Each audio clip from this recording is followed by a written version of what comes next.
Welcome to 155, a podcast about punk songs. My name is Josiah Hughes.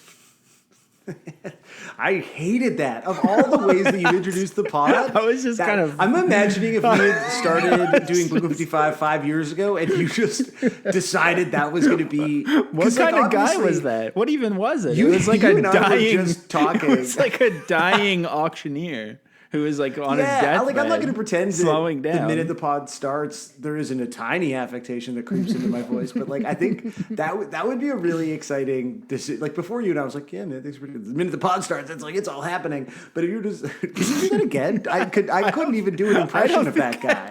I don't know who he was. That wasn't me. Wow, he was just a guy. That was a Folks, one-time visit from the dying auctioneer. It's the Offsptober. That's right. An entire month about the Offspring. The Offsptober, as we know it and love. Okay, so just so I'm getting clear, it's off. The P is in there, so it's yeah, of course. It's the Offsptober. The Offstober. What's the problem? It's good that we got our pop filters on for this side of the pod. It's gonna be Hey, it's gonna be Offspum. It's gonna be. We're gonna have an Offspum time. We really got to rethink. You know, the thing about doing the Offsptober is that I know nothing. Well, last week we learned that one of them's name is Brian. Are you ever going to tell me anything else about them, or are we just going to keep listening to their songs and being confused? I think slowly but surely we will What's the deal with someone named Noodles? There's a guy called Noodles. I don't know. What do you think his real name? Maybe I don't want to. Don't say it. Don't even look it up. Are you looking it up? Don't do it. Do you know what it is? It's okay, don't worry. All I did was look up because I was sort of in a panic, and so instead of typing in like Noodles Offspring, because usually I go to like Wikipedia on things, I simply typed in Wiki Noodles. And so if you want to know about is there like a full-on noodle type wiki? Ooh, Wiki Noodles, yeah. That's probably a thing for like hot dog is a sandwich people like. For sure. Tell me your most S tier noodle. No, we don't do S tiers on here, you pieces of shit. We do something called punk news. Punk news, P-U-N-K-N-E-W-S. Do you think having a segment this early on, do you think 1 minute of just fumbling over the phrase the Offstober is enough for the liminal space, or? I think it's liminal enough. I'm loving, we're doing Blink 155 behind the paywall, of course, because Blink 182, they might be back. Tom may be back in the band. The only way to find out is to pay us. There's no way to know. Go behind the paywall and see. But we recorded an episode this week about what could possibly be the new Blink 182 song, I guess. Maybe you got to pay. Edging. And after we finished, because it was like a crisp hour, because that's what we're doing with the Sclusies. Yeah. Or I guess they're not Sclusies anymore. It's simply what we're doing with Blink 155, which now exists behind the paywall, It was so succinct and still really fucking good that afterwards you said, that's your dream version of the podcast, isn't it? That's right. It is. And it's bringing a degree of focus in front of the paywall as well. We're like, I don't think we needed to vamp any more than we just did. I think that was a really But I also think, vamping about vamping. Like, I'm looking at the time code right now and I'm thinking. Meta-vamping. I'm thinking the night is my offspter. Really. I can do whatever. I've been suggesting that we start recording a little earlier because it's getting dark out and, just your whole life I was kind of curious about that because, I was curious. And I'm glad we didn't visit too much before we started because you have said you'd like to start recording earlier because it's getting darker earlier. And I don't. Can you only podcast after dark, or what is the logic? Yeah, if I try to podcast, you know this. Do you eat dinner when it's light out? When we podcast during the day, it's all fucked up. Well, because normally I'm a city boy now. I live in Montreal. Dinner time for me is 8 p.m. now. I never thought I'd become this kind of person, but I'm like, this. I feel like I've eaten dinner in a sort of an old person way tonight, and I guess I am an old person too. But so that's an interesting thing. I'm making you eat this your time age, shift, the Sammy time zone. Tell me about it. The opposite of punk time. I'm on punk reunion time. The traditional end of the day for me is maybe my wife and I might enjoy a beverage outside, maybe go for a walk, but it's like 0 fucking degrees right now, and so I finish work hungry and just immediate. Like, I don't, there's that liminal space between finishing work and dinner. I'm not interested in it. I want to get dinner done and then I can get on with my night, whatever that looks like. I'm sure this isn't the case, but if this is your first episode of the show, because you saw our guest, I just want you to know that we're saying the phrase liminal space with some degree of self-awareness, but probably not the right amount. I'm going to go not enough. It's either too much or not enough. Yeah. That's interesting. So you're afraid, you're telling me you're afraid to go You for a said walk punk news and after dark? Yeah. Is that what it is? I'm afraid it's, there are, especially at this time of year, there are ghosts and goblins, all manner of horrors awaiting me under the dusky skies Speaking of of October. punk news, have you seen this new... The Halloween memes this year are making me sick to my stomach. They're so awful. The minute people started the changing aging their Twitter hardcore names. guys. No, like there's like they'll do like a Photoshop of Spirit Halloween, and it's like a guy in a shirt, and then they've made it say like aging hardcore guy costume or something, or like I don't know. Give me a fucking. And then people are like, make sure you check your candy this year, because I found fucking I don't know. Jackson Pollock painting inside of my Reese's or whatever. It's like, just give me a break with this shit. Stop posting memes. Everyone should just be posting Halloween recipes. was washed. Like I did. That's the only thing that the internet is good for. Halloween was officially washed the minute that people started, I don't even want to say it, the S word, and inserting the S word into Scrotum. their... I'm talking about scrotum. I'm talking People about scrotum sex.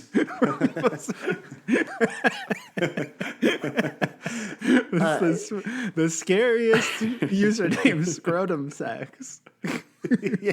And I hope that we see that, some the S scrotum word sex into their Twitter. Are you saying Twitter spoopy? names. Yeah. Is that what you're talking about? I don't say it. Oh, Spoopy. now it's out there. Spoopy scrotum sex. Okay, mine's kind of Halloween. My punk news is Halloween themed, actually, and we are gonna make it family friendly. So I guess don't listen to the last part of the episode if you're here now. If you could do that somehow, make sure you didn't listen to the gross part because this is for it's about a teen. This is from the vertical In the Know. Period by Yahoo! ! I've never heard of that vertical before. It was one of my favorite Yahoo verticals. I assume that the people writing for this are going to be getting retweeted soon for being a great coworker and writer, and it would be great to have any team. Yeah, absolutely. You should all be hiring. I mean, I will say this though. Great name. Great byline. I looked up the author. Seems like actually a pretty cool writer, freelancer.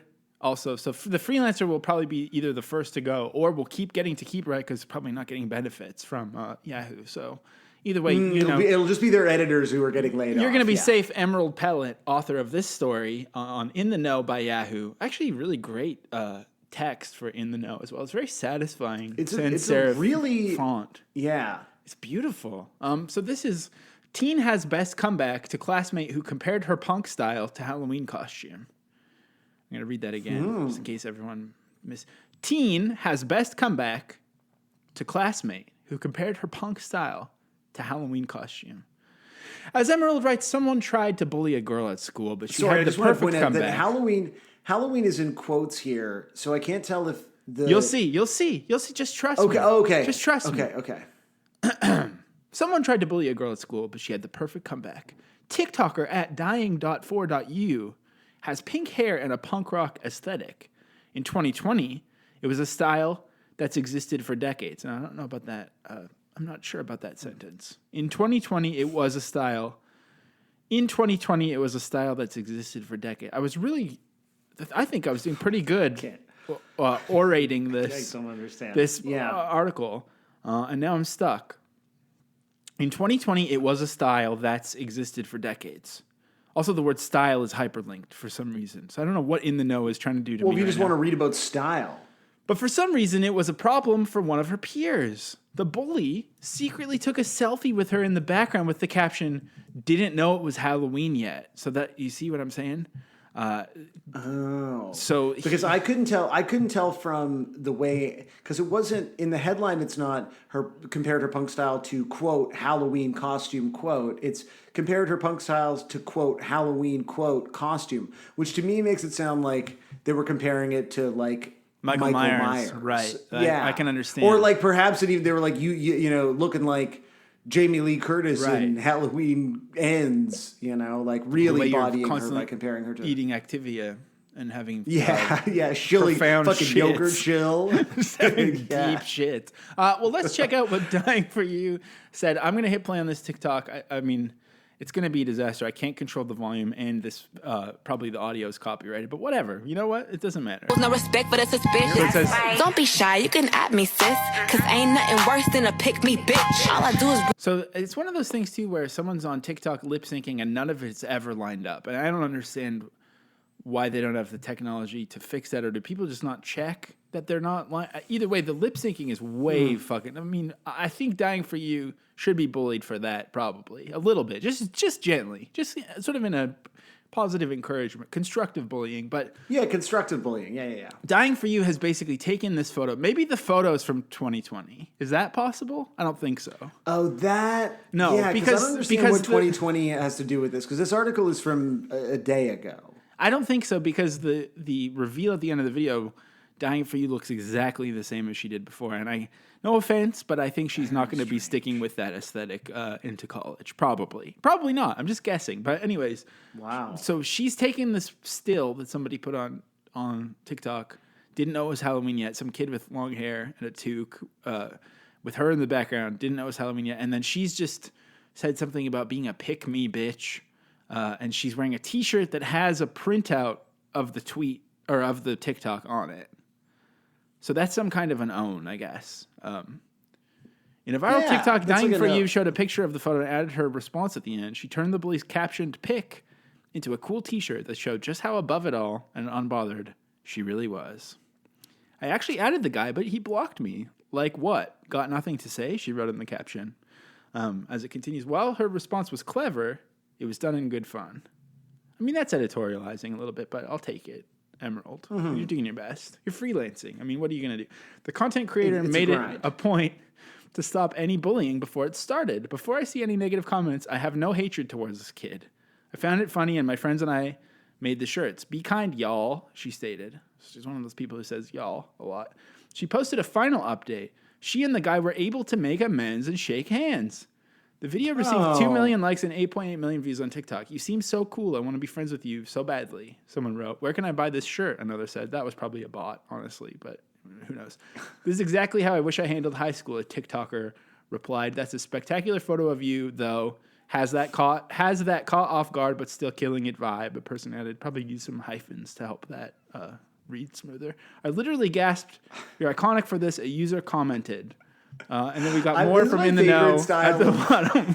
So that's my punk news this week. Kind of a Halloween punk rock vibe. That's my favorite style of like, again, everyone out here trying to make a living, but the sort of style of just beefing up an online article that's about a viral video where you just write the comments like you're interviewing passerbys, like, you know, like some great fire and you know, the local bakery owner saw everything happen. Like it's that sort of style of old-timey news reporting. It's so but good. Simply with just like, just about, you're literally iconic, replied like, you know, Blink-182 boner 666.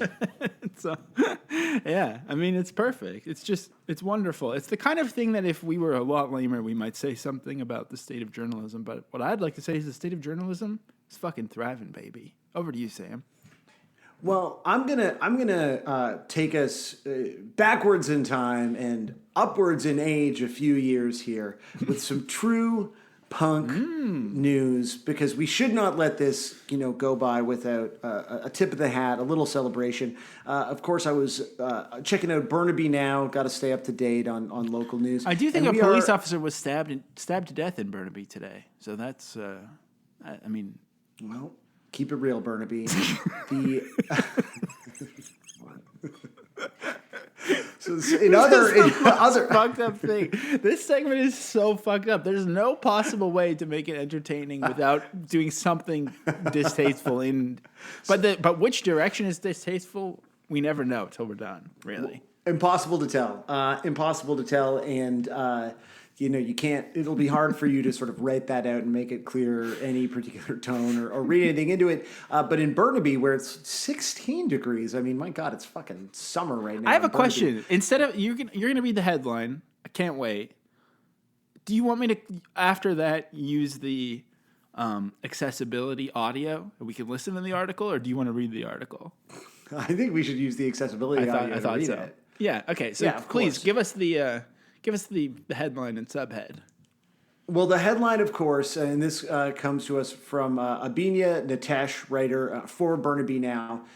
Green Party punk rocker gets 4 more years on Burnaby Punk Council. Burnaby Punk Council. Sorry, Burnaby does not have a dedicated punk council. It's not like a vampire situation. Green Party punk rocker gets 4 more years on Burnaby Council. That is the normal Burnaby City Council.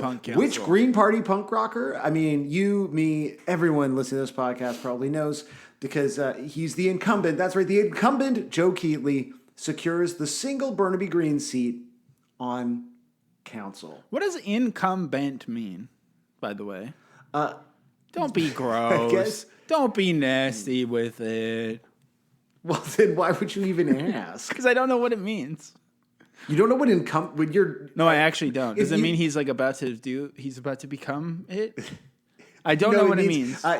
Okay, so it means that he already held the seat. So if you're like the incumbent, you're running for re-election. Okay. Gotcha. And your cum shoots sideways. I actually save these things for you for some reason, because I think of you as being so much wiser and having your life more together than me. And there's one that has nothing to do with this, that I've been just longing to ask someone for so long, which is it always pronounced lieutenant even though it says lieutenant, or do people just switch it up willy-nilly all the time? I feel like I've heard people say lieutenant before. I think it's like a British versus American thing. It seems cool to say lieutenant. I just assumed that was a different thing, you know? And I hear you typing. I mean, I just wanted you to Google it for me. I like that. Yeah. Kind of, you figure that out. Let's listen to the article. Burnaby councillor and punk legend, Joe Keatley has been re-elected for 4 more years on City Council. While the NDP-affiliated Burnaby Citizens Association Party won a council majority and swept school board, the incumbent Burnaby Green Party councillor and DOA frontman retained his seat on City Council with 11,383 votes. In 2018, he was elected to the 8th and final council seat with 215 votes to spare, but his showing was stronger this time around as he came 5th. "I'm glad to have gained the confidence of Burnaby people," Keatley said to the Now, adding he hopes to work with the newly elected council to get work done. The 3 other Green candidates did not fare as well as Keatley. I think the rest of it is just more... Carrie McLaren received 8,200... I like how the way the transcription reads, Burnaby people kind of comes off like... Yeah, it has a bit of sort of racist. Probably the robot's probably based in New West and kind of has that... Is that why these fucking Burnaby people? Exactly. They're like... What's Burnaby's vibe? Like, what is the deal with Burnaby as just like in the most broad possible sense? I have a feeling that I think I used to live in Burnaby. I lived on Stride near the SkyTrain, but I felt like I lived in New West. I think I wanted to live in New West so badly. But I think I was technically in Burnaby.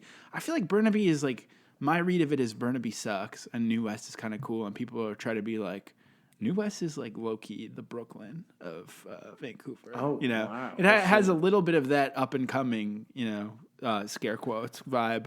Burnaby, I think, is more like highway-ish. It seems, maybe I'm wrong. Maybe someone's going to get mad at me. I did. Metrotown is in Burnaby, though. Metrotown is like a very, very, very stressful mall that I've spent a lot of time at. But it's so busy. I mean, my God, it's busy. Don't go there. I thought I'd check and see, if I could find the Burnaby vibe by simply Googling Burnaby vibe. And it appears there's a condo called Vibe in Burnaby, which has 3 out of 5 stars on Google. Suave Frederico gave it a single star 2 years ago, reviewed. It says, "My bathroom got clogged." I don't think Suave Frederico. If your name is really Suave Frederico, fucking, Well, that's how you know he didn't. Off my count. If his name is Suave Rodrigo, there's no way he clogged the toilet. It would have been someone else. That's true. That would be not a very suave move. And then another review here from Some Ting, 1 star, but the review just says, I had fun. So I think don't know. Friend of the show, the vibes are mixed. Friend of the show, Jay Arner, I'm pretty sure is from Burnaby. So shout out to Jay.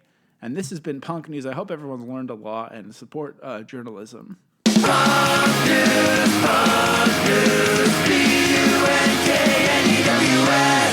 Yeah, this is going to be a fucking long ass up. This is going to be a long night, Sam. Good thing we started at the crack of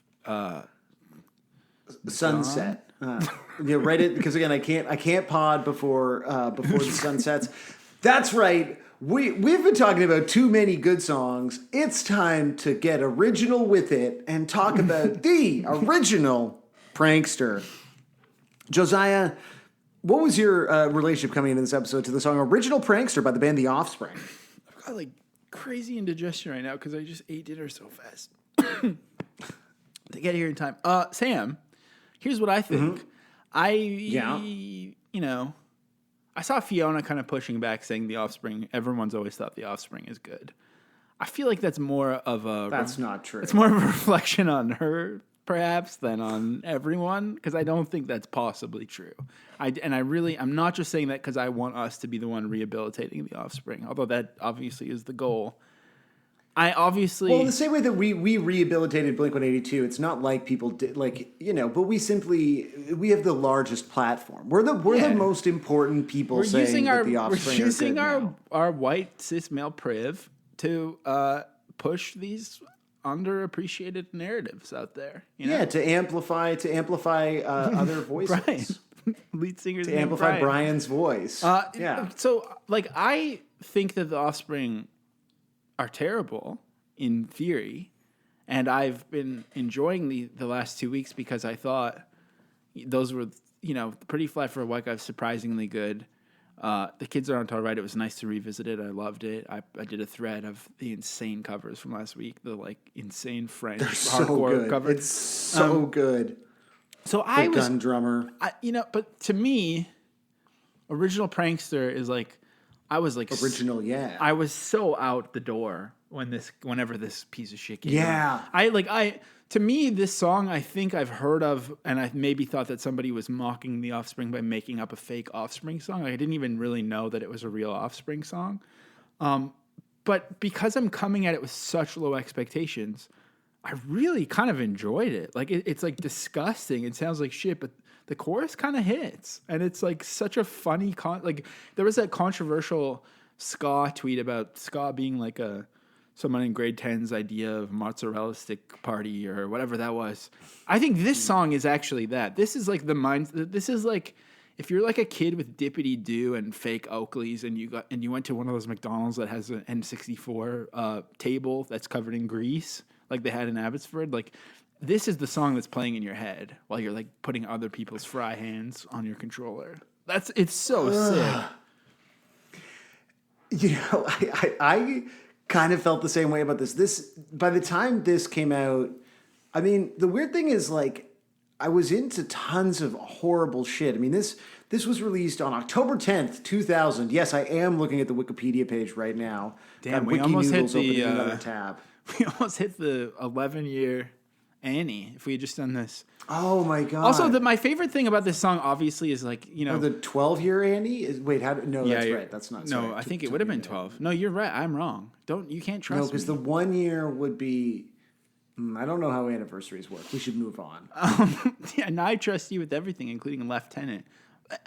The music is so tied to the pod now for me, in such an actually sick way.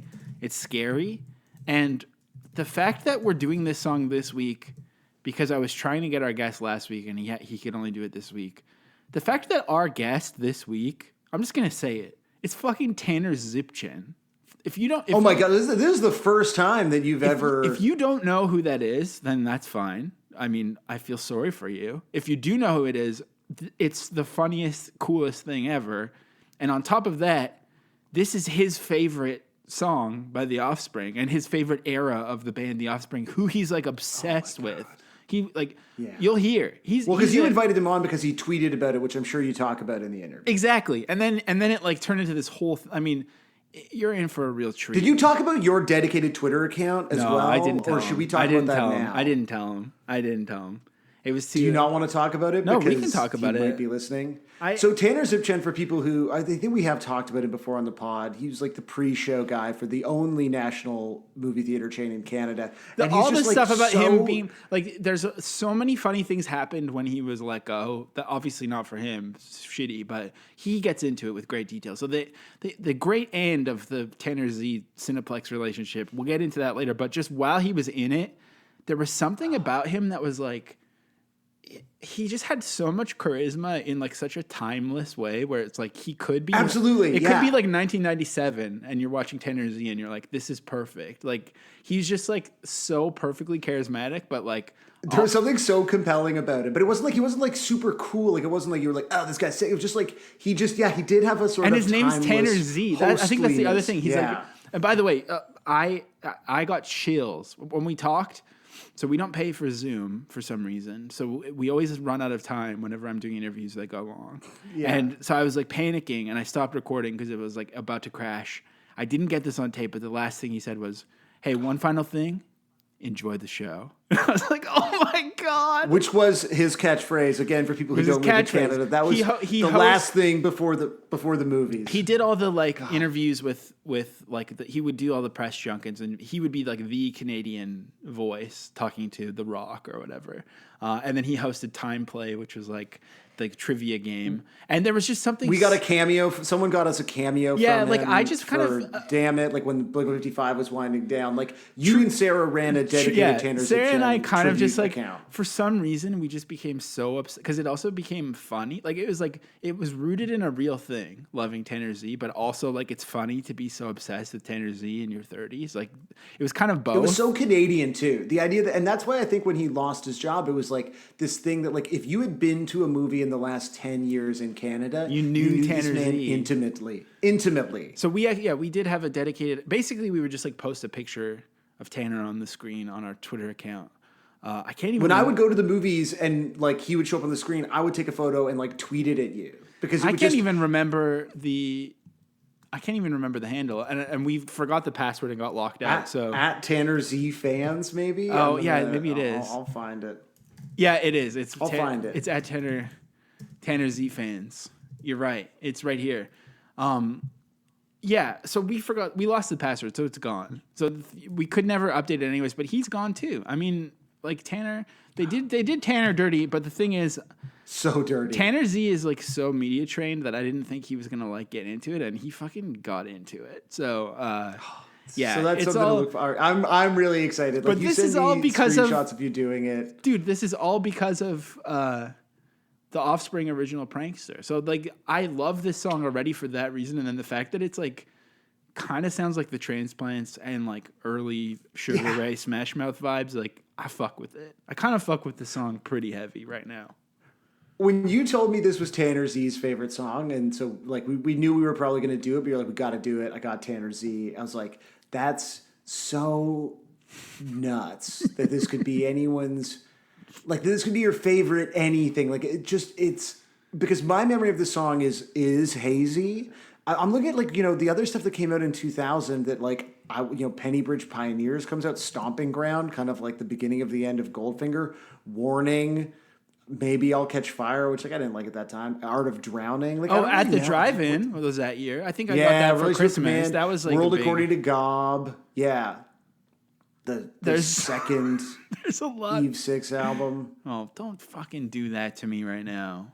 Good Lord. I'm sorry. Listen, we're talking. I'm sorry. I don't mean to bring it down. But this was not like I remember. I probably wasn't watching much music at this time. It probably got the radio support, but I, had a Discman and exclusively listened to Korn and Limp Bizkit. I think I was. Like I think I was probably Yeah, I was probably for the first time like reading a Heart Attack zine or something. Like this is when I was really doing the work, putting in the work to not like original Prankster.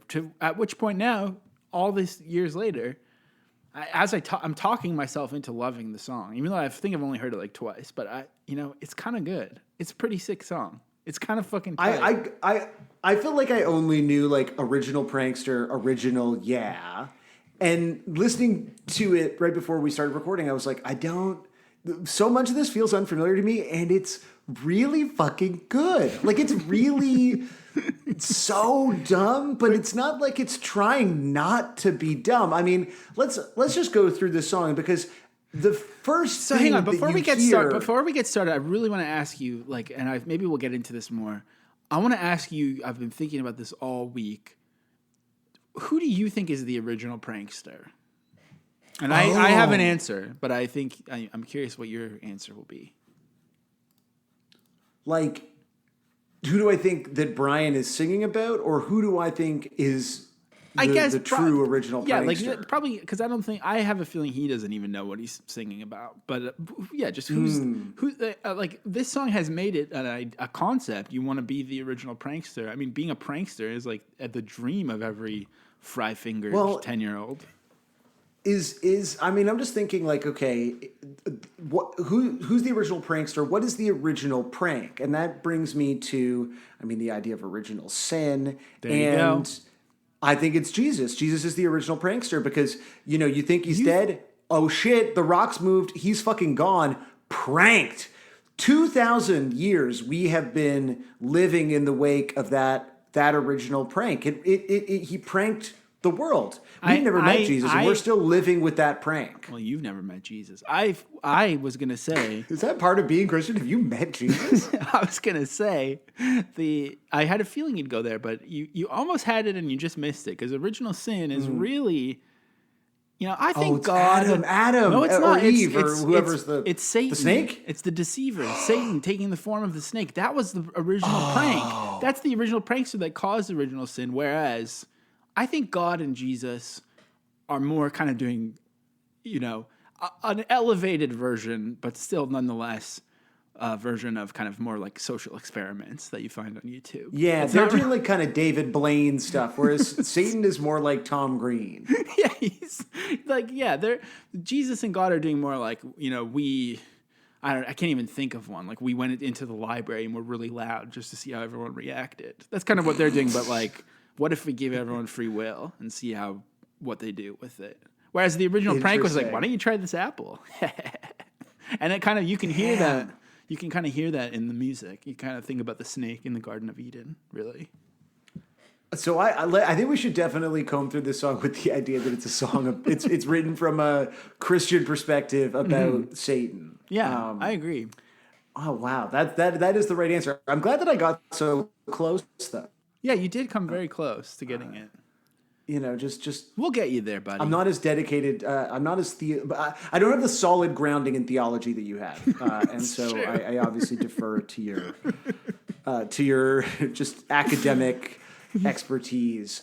So this song starts off with like a literal sample. I mean, it's not just, it's essentially like one of the hooks. Now, in the same vein, this is obviously molded on Pretty Fly for a White Guy. Like, there's a thing in this band, and we talked about this a little bit, probably in both episodes, but in particular in the Pretty Fly for a White Guy episode, that like, come out and play, not a full-on novelty song, but definitely has kind of like novelty elements. Pretty Fly for a White Guy, 100% a novelty song. And this is the same. It's like you've got the like, you know, Latin music vibes, all this shit happening in it that like... It's kind of sick though. Like imagine if they had Santana shredding on here, it would sound so good right now. It would sound so fucking good. Like they don't quite go whole enough hog on just like making it sound like Evil Ways or whatever. But it is like clearly just trying to be Pretty Fly for a White Guy too, and they essentially nail it. So instead of the like Def Leppard sample, you literally get "You Can Do It," the water. Like it's so fucking. That's something that we have to live with. "You Can Do It" for the rest of our lives. Is that a problem? Are you mad about that? No, I'm not actually. I That's don't Rob like Schneider, right? With, like yeah, I don't like that we live with an Adam Sandler quote that is spoken by Rob Schneider. You know what I mean? I think that part's a shame. I'm glad this is coming up because this week I was remembering one of my favorite recent Rob Schneider quotes. I don't know if you saw this in August 2022. Great backwards Kangol in this recent Getty image of Rob Schneider on this article. But when Kate McKinnon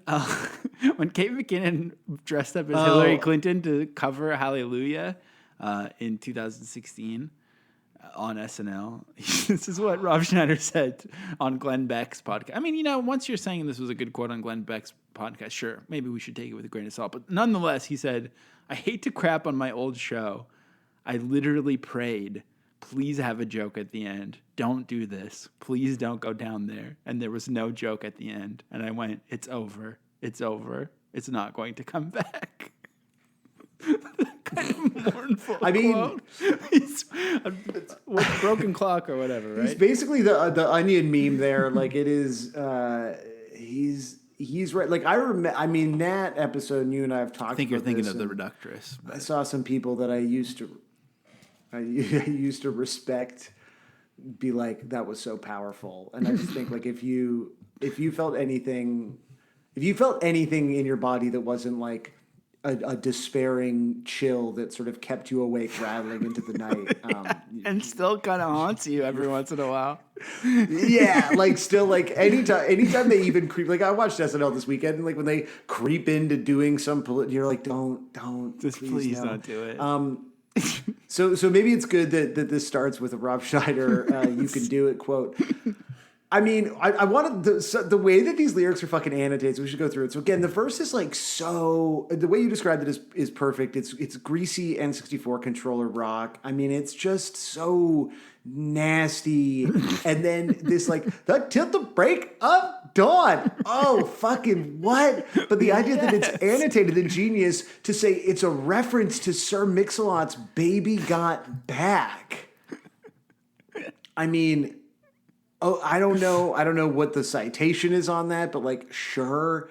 Then you get into Prozac can make it better. So until the break of dawn, life cannot go by the letter. Time, Prozac can make it better. What does life cannot go by the letter mean? What does that mean? It's hard. Life, it's, when you do something to the letter, it's like, perfectly planned and executed. Prozac was one of those funny things back then, hey? Wasn't that like the funniest? Well, I did read, it was just like, oh, Prozac Nation. And now, like, do you know anyone who's not, consuming SSRIs? Yeah, they don't do Prozac They do anymore. Prozac. I don't think, is Prozac even still around, or has it been replaced by freaking... Well, I think Prozac was, like, occupying the same cultural space as what now is just, like... People just say OnlyFans all the time. Like, they don't even really know what it is, but they're like, it's just like anything happens to any celebrity, and they're like, maybe they're going to have to log into OnlyFans. It's like, it is that. But apparently this is, and there was like, somewhere I read it, maybe it's going to be in Kerrang or... there's a chance that this is the first mention in popular song of Prozac. Wow. Which, like, that's an interesting historical tidbit because you're right, it came to, of course, dominate, the discourse as a reference. Of course, a great Canadian animated kind of synth pop band, Prozac. Mm-hmm. Sucks to Be You, www.never get over you. So good. I mean, just... so fucking good. Prozac can make it better. Noise, any kind will do. Can you feel it slip away when it's all on you? That melody is good. That like, it's and it really comes back good. with the. Then you feel it like. Also, I've kind of been realizing these last couple of weeks that there is a lot of like the adolescence in these songs, which is like also shocking and hilarious. Like, there's some American hardcore in here a little bit. It must be. Oh, absolutely. Whatever Noodles is doing, wwhoever Noodles is, whatever that guy's name. Whoever Noodles is, we'll never know. Then we get into look. It's already 2000. I mean, I guess. I can't even remember who she is. I know her face from Mad Magazine. And I guess and Will Ferrell did her on SNL. So crime, rocking like Janet Reno. This is again, time, 18 to life in Chino. Freud, all along it's true. We'll see. Well, you'll see. There comes a day it catches up to you. Yeah. Like, so once again, like very dumb, but also like what?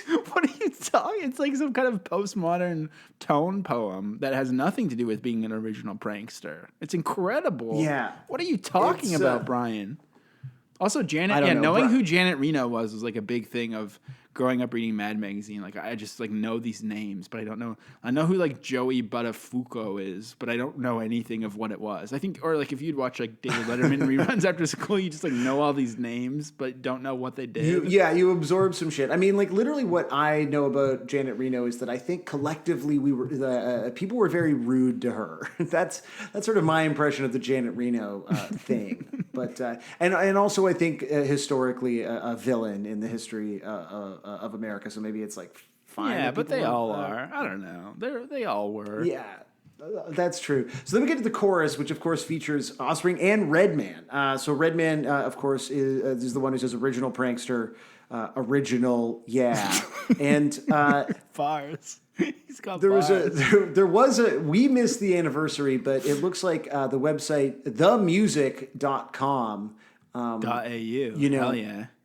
Caught the 20th anniversary. I don't know how 21. We're talking about the year 2000. It's so simple. Whatever number comes after 2000 Okay. is the number. So- it has to be. So this is the 21st anniversary of it. This is an article from last April. The most enormous spliff I've ever seen. This is also like member when, so they're like doing some South Park member berries stuff, which is like a couple of years old. Remember when the Offspring teamed with Redman? And then the first line, remember the Offspring had a global hit song with Redman? And so this That's not even like an recounts- interesting like I feel like Redman was everywhere and maybe still is. He's kind of omnipresent. Well, this was like an era of, I think, like, you know, it's so funny to be this band that was like ostensibly making fun of like white people trying Did you almost say the word? No. Can you imagine after that entire thing? But it's just very funny to like one album after doing the like, it's goofy to be white and be into hip hop, to be like, oh, well, hip hop is so dominant that we have to get Redman for a Of song. course. It happens every time with these fucking... But this sort of plays in again to the sort of like conservative nature of this band, and as discussed, I believe on both the previous episodes, that they seem to have multiple songs that are like, and then I smoked weed and my life went to shit. And I agree with that. In this article where they talk about traveling from Atlanta to New York to get Redman, like the Offspring had to be in the studio with Redman to go original prankster, and so they detail Redman, you know, rolling into the studio late, and then there's just something about the word spliff here, so. So, you know, he gets there, and then, you know, this is from an interview on a podcast that Brian did, and he rolled the most enormous spliff I've ever seen in my life, right? And then he went through about 3 or 4 of them, got completely baked, and he's like, okay, man, let's go. Let's do it. And so I'm just, like, curious, you know, what Dexter Holland thinks the world's most quote-unquote enormous spliff is. But when you get to this chorus, just picture a man who's whacked out on 3 to 4 spliffs. And I would love to know the Redman side of things, but I could not find it. So then we get a reference to Son of Sam in the second verse. But there's a few really choice words here. So you know it smells like shit. God damn. Tag team the doubleheader. Son of Sam. Fire always makes it better. Navigate with style and aplomb. Like, what is that song? What is, like, listening to it before we started recording, I was like, what the fuck? And that's, again, there's these like hints, like Freud. And I'm not trying to imply that like Freud is some like really complicated thing to reference, but like you add it all up, and again, I am forced to just You can't accept the fact that they know what they're fucking doing. They're just, they're coloring way outside the lines in every way, and it's beautiful. It's art. So then we get the tip use on. Okay, lies says he's down in the Bahamas. Tries banging little hoochie mamas. So the song also contains the term hoochie mamas. So One of the great Gen X turns of phrase, absolutely. So that's pretty good. But then the thing that really jumped out at me, because I watched the video, and I don't know that you did before we recorded, but the bridge here, I couldn't figure out what he was saying because it's censored in the video. So when this song was released, they censored can the I bridge. just real quick? You were caught up on the Hoochie Mamas thing. There's at the end of verse 2, it says, "Well, you'll see there comes a day when the joke's on you, yeah." And the genius adaptation is "Karma is a bitch." Keep him laughing as you go. Just remember the last laugh. So perhaps is the original prankster to them fate? Maybe. Oh. Interesting. So if you are lying about banging little hoochie mamas in the Bahamas, as one might for aplomb points, perhaps.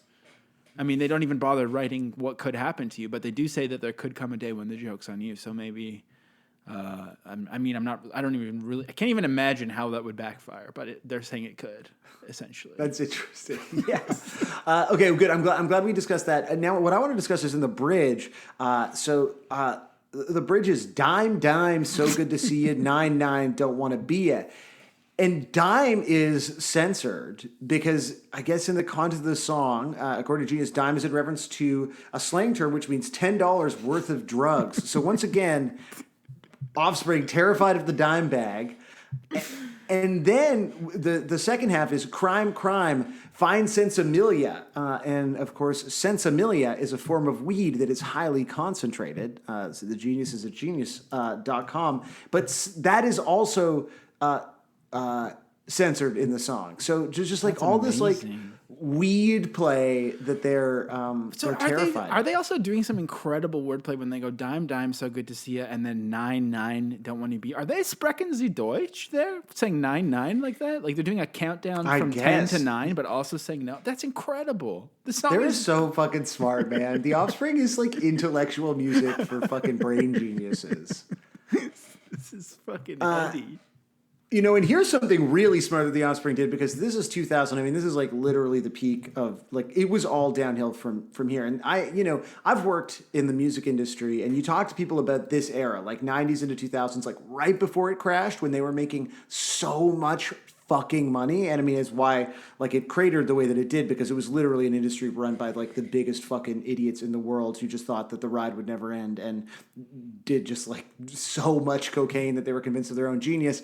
Now, I don't think the Offspring did cocaine because we know how they feel about weed, but they did have. And I kind of think cocaine is probably more acceptable to right-wing people. It's more like medicine. Oh, interesting. I bet you're right. Yeah. Wow. Yeah, because it's not. No one associates cocaine with like. Yeah, that's you're for right. Working. That's like get peace a job. And exactly. Yeah, cocaine is work drugs. Yeah, that's it. No, you're totally right. Some. I simply could never. Do you think it would make me the worst version of myself? What if it made you calm? Like I heard one time someone said, if you real chill coke. If you do caffeine, that's it, like caffeine. Cocaine. I'm addicted to caffeine. If you do caffeine when you have ADHD or something, it makes you fall asleep. Is that true? Is that a lie? Maybe that would happen. That's some. Maybe because nonsense. You're a hyper boy. If you did cocaine, it would act like caffeine does for ADHD. Okay, I don't like where this is going, so I'm just going to move on. Wait, I want to ask you something real quick. Do you think that celebrity net worth is accurate or no? Yes. By our standards, absolutely. Well, guess how much Dexter Holland is worth as of 2022. Just guess. Quick, first number that pops into your head. $400 million. I mean, okay. Well, would have been probably more fun if you were, realistic about it. He's worth $80 million, though. That's shocking to me. He's worth $80 million. There was a story, and I think we'll watch it because Josh Freese is playing drums with the Offspring right now. So there was a sort of a pandemic thing, remember, where their drummer sort of turned into, this is from the album Conspiracy of One, and that's apparently what he was in the band, a little bit of a kind of COVID truther nut. And so he got kicked out, and Josh Freese, the man in every band, session musician to the stars, joined up. And the anecdote of him getting to the first show is that he was like, "Oh, it's a little tight because I got to be back in wherever to play a show with the Vandals or Devo or what have you." And that Dexter Holland, Brian, was like, "I'll just fly you." And so he flew him on Anarchy Air. His and that's plane. Something else we haven't talked about this month. Yeah, that's how he's. I know. That's the problem with not having Offspring exclusives is we can't have. You got to put the exclusives in the show. The plane episode. I know. Yeah, it's crazy. So I don't remember this because this was like an MTV thing and we didn't get MTV, but evidently when the song came out, they did this big contest where if you downloaded the MP3, like the official MP3 from their website, and Offspring, again, it feels like we should do exclusive about this. Their sort of relationship with pirating and Napster and MP3s is like kind of interesting, and you know, they were engaging sort of day one with that platform and that technology in a really interesting way. But I guess to sort of get the song out there, they encourage people to download the song, and if you downloaded the song, you were immediately entered into a contest to win $1 million. And so on an episode of TRL, they gave away $1 million to a 14-year-old from Winder, Georgia, named Ashley Hitchcock. Oh my God. And I was trying to, I was like, is there any, because people are like, oh yeah, it was pretty funny. Like, we weren't even her favorite band. Her favorite band was Slipknot. And it was like, they had to answer questions. So the question was like, who's the oldest member of Offspring? And I couldn't find the, apparently it's like very awkward. It like takes them a long time to sort of guess. I mean, it's obviously our boy Noodles. But in a interview that I think has been aggregated from another website onto this guy's blog. This is somebody's WordPress, but they've sort of copied some other. Does rock and roll kill brain cells? Like, I can't tell if that's the name of the blog. Anyway, there's a follow up here, which is about about the contest. And so Brian and Noodles go back and forth. They're trying to remember her name. They get to her name. And Noodle says, how did I forget Hitchcock? We kept in touch with her for a while, and she came to a couple of shows.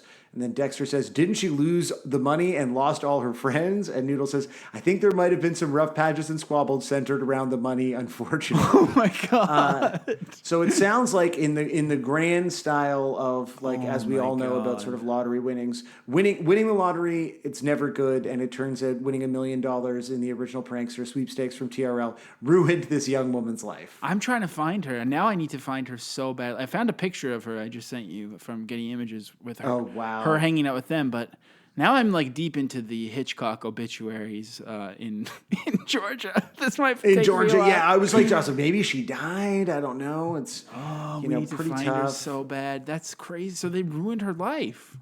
They ruined her life. They ruined her life. Now you mentioned, the one other thing that I really want to talk about a little bit is the video, and so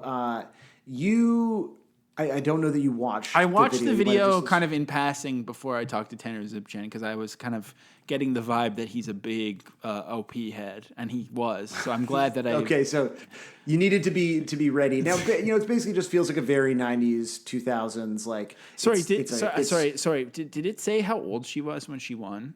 I'm just 14, curious. And that was. And that was in 2000. So okay, so I'm on she's literally like basically our age. She's a year younger than us. Okay. So right? I haven't found her. I'm looking at all the Ashley Hitchcocks in America right now. Maybe she moved to Missouri. This probably shouldn't be done live out loud on the. Americans do move. That's like part of what's so great about their wide highways. Expanse of a free country and all the freeway system, So once again, I mean, this video, you've got, to be honest, they look fucking cool in this video. Like, I don't know if that was your impression, but they do. I don't want to admit how sick this is, but it's fucking sick. It's so sick. All of it. Original Prankster is a great song by a great band that I love. And we've all always known that they've been good. Everyone knows. The thing that I like about this is, and I feel like you see this. We've talked about this before. In the first of many Woodstock '99 docs, the one that has Moby complaining about the size of his name on the poster and acting like the sort of like great arbiter of like ethics, despite the fact that at that point he had already been credibly accused of all kinds of nasty shit. The Offspring come off really well in that documentary. They seem like fairly self-aware, and that's sort of again tied to seemingly their ability to be like, oh, you remember that? That was kind of fucking stupid. And so in this interview for popscoop.org, they do it's sort of asked of them because it feels like, again, original Prankster not only sounds like Pretty Fly for a White Guy, but that video-wise, like the quote-unquote prankster, as it's sort of like the protagonist vibe, this sort of nameless hero that we follow on his pranking journey, does have the energy of like Guy Cohen, the actor from the Pretty Fly for a White Guy video, kind of doing an impression of Seth Green in Can't Hardly Wait. And so the interviewer does ask if they originally wanted to have Guy Cohen back, which I think would have given it the idea that they're building this great Offspring kind of cinematic universe is pretty compelling. But unfortunately, and they go on, I believe, Noodles, this is an interview with Mr. Noodles. No, we haven't got Guy Cohen back for it. He's outgrown us. He's way too big for us now. Actually, I think he ended up having to get a job at a computer store. He probably wears a little tag with "My name is Fly Guy." He's a shameless self-promoter, that one. It's just being real, just like this guy is just constantly fucking trying to remind people that he was in our video, which I love because it's just like a little petty. It is. And I'm a big fan. Noodle, come on, Noodles, whatever your name is. But to bring it back to your idea that the original prankster is Satan, I don't know, you may have, because you only watched the video a little bit, at the end of the song, after committing all of these pranks, and by the way, the video was at one point censored by MTV because the prankster feeds his father a literal shit sandwich, and MTV wouldn't let them do that, so he had to spit it out. And the other thing is, the principal of his school ends up in a sexy position with a couple of students, and I think they had to make it less sexy or something. Right? Yeah, I did notice that part. I was like, it seems kind of like something that's pretty sketchy. I don't know. I guess they could be 18, but still, the power dynamics of the principal in the original Prankster video. It's not. And it doesn't feel like they're really addressing it. They're sort of putting it out there without really addressing it, which is maybe not. Not responsible. Or maybe it's just brave of them to let their art speak for itself. We have to glean what we want to glean from it, and that's kind of, in a way, what makes this such a compelling piece. I completely agree. But, to your original question and your thought about the original prankster being Satan, the video ends with, the prankster in an attempt to, I guess, destroy the world, right? Which maybe, I don't really know what Satan's ultimate goal is, but it's probably something like that. The power shuts down in L.A. Now, everyone's, having to find their way by candle and flashlight. And then the prankster, the way this is described on Wikipedia is great. Lightning strikes the prankster and disintegrates him. God's wrath. There you go. It's because good will, there's battles and then there's the war, and good will win in the end. But, when we, using the original Prankster video as a metaphor for the gospel message is quite a powerful thing that you've done here, Sam, and I appreciate that. Yeah, you're welcome. Now, there aren't a ton of really fun live videos, and I know that we've got a lot of covers to get through. You've got a rich buffet for us to gorge ourselves on and make ourselves sick and go have to barf in a back alley. So let's just... maybe just watch this one only because, we've got Tanner on the pod, big Canadian vibes. And so this is the Offspring playing original Prankster in the Much Music environment in 2000, which is something, an experience that we've discussed a lot. And, it just looks great. And the song is awesome.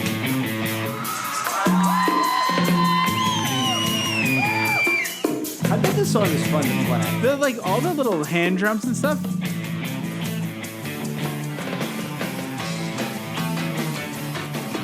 This song is sick. Honestly, do you think that good. When did transplants even happen? I think they were inspired by this.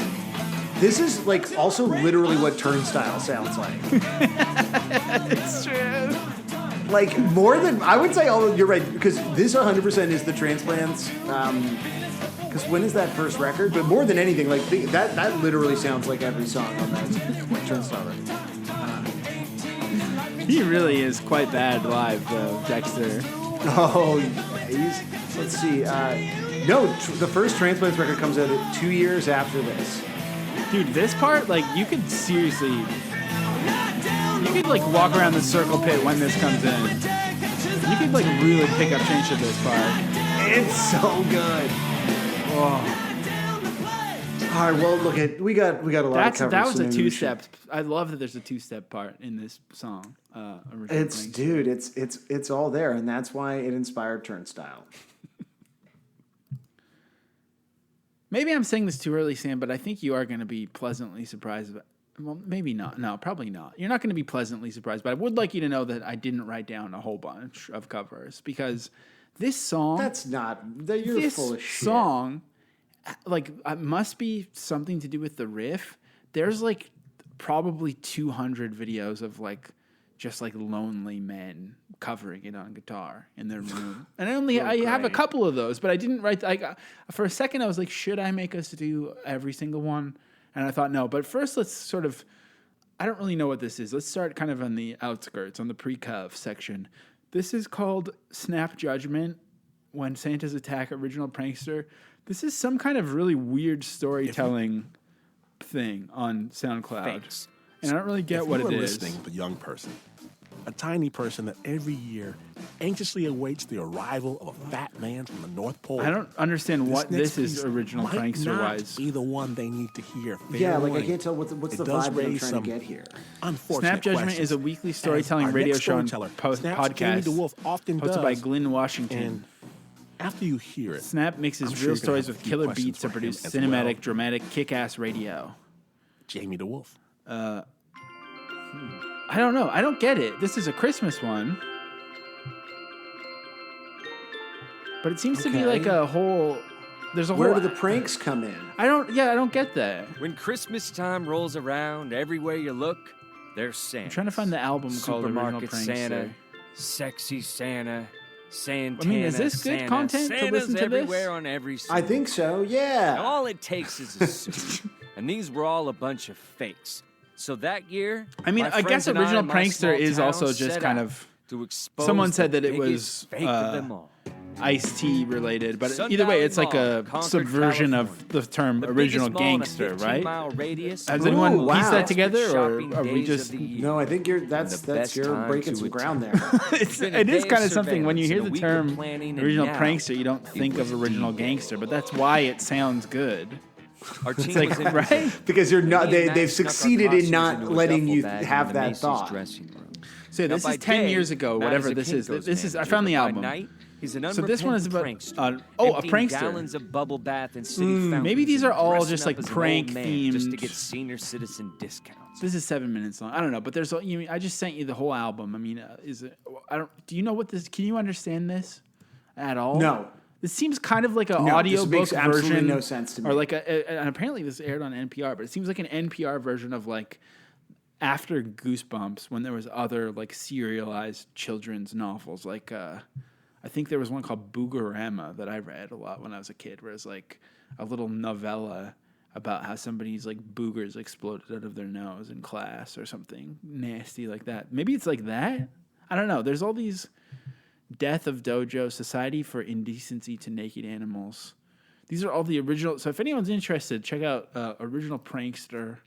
I don't know. I don't know what the fuck I'm talking about, really. This is terrible. Yeah, this is so bad. Well, here's a parody called Phlogiston Prankster by Frontier Setter. I don't know what So what do we know what Phlogiston is? Josh Bagot. Josh Bagot. Oh. I think no. Do you know what? I don't know what that is. I would really like. It looks the like audio, a Safdie brother. He does. Phlogiston is a superseded scientific theory that postulated the existence of a fire-like element called phlogiston. So it's a theory. They're using the definition in the. But he didn't. Should have probably put the lyrics on here. He's kind of doing the really hyped up but quiet voice. Like, what is he saying? Also, the caption says, always remember to stay tactically kawaii. So this guy's got all kinds of vibes going. This is so horrifying, but it's making me love the song even more somehow. This song, I think, is invincible. I love these guys. This looks like Phlogiston pranksters. This video looks like something awful post that everyone knows all the lore of. Like there's like these. Oh, for sure. Yeah. There's like that's the aesthetic. Cheez-Its behind one of the boys, and then there's like so much shit all around the. It's just it's a cursed image cover of this. So that's kind of cool. And then The other parody, I was hoping that I could find a parody of original Prankster that's called Original Gangster, but I couldn't. But that would be cool if it went like kind of full circle narratively. Yeah, it feels like a missed opportunity. But that parody would have probably been incredibly racist, the one that I'm imagining. So I think it's probably best that we didn't find it. And instead... that's on you, man. If you're imagining a racist prank, sorry to say. This is... Are you watching the new Lord of the Rings series, the most popular series on Earth, according to Nielsen? I am not watching the Lord of the Rings series. No, are you? I'm watching it in bits and bursts because it's really boring and slow, but it has some really great parts every once in a while. So it's kind of, the orcs are back in the consciousness a little bit. Thank God everyone's moved past goblin mode, and now we're thinking about orcs a little bit. And so was Polly Bonanzas. Great username. Polly Bonanzas was thinking about orcs all the way back in 2007 with the parody Original Orkster. Did orcs even exist in 2007? I think they were probably, that was like first wave orcs. Like the actual real orcs were probably still around back then. real orcs. Yeah, those when orcs roamed the earth. Living among us. So Polly Bonanzas, in addition to having a great name, took it a step further. And it's not just clips of orcs with this orc parody. It's actually singing sock puppets as well, singing the song. So, and in fact, I think there's very little Lord of the Rings type stuff in here. Is this like this is great. There was like a cardboard set there? Me and my friends made a Lord of the Rings video and song to the Offspring's Real Prankster done with sock puppets. God, this is fucking amazing. It's like also from Storytime with Satan. That's what it's called. Oh, see, there we go. Until the break of dawn. Take life. Rockin' and man is Morgul. Try and hide. Nothing will make it better. Let's go. Little goblins too. The ugly humans crying our human stew. Look now. Nas will come from high above. This is so good. Not a face of mother love. Big trolls. Bit like Mr. Brown. Here has come the day when Gondor falls down, yeah. Knock down the walls. We have come for you. Knock in this one, I mean, I'm doing like threads now with covers so everyone can see them. Yeah. This one, obviously.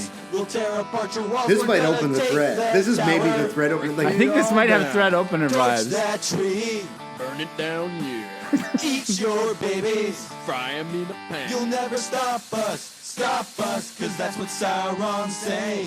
Oh my god! This is like the most 2001 like yeah. It videography looks like vibe. Pre Lonely Island, whatever. Like this, it has like early Sandberg energy, maybe or something. Yeah. But it's, oh my god, it's so cute. And then so before we get into covers, there's two more things I want to show you.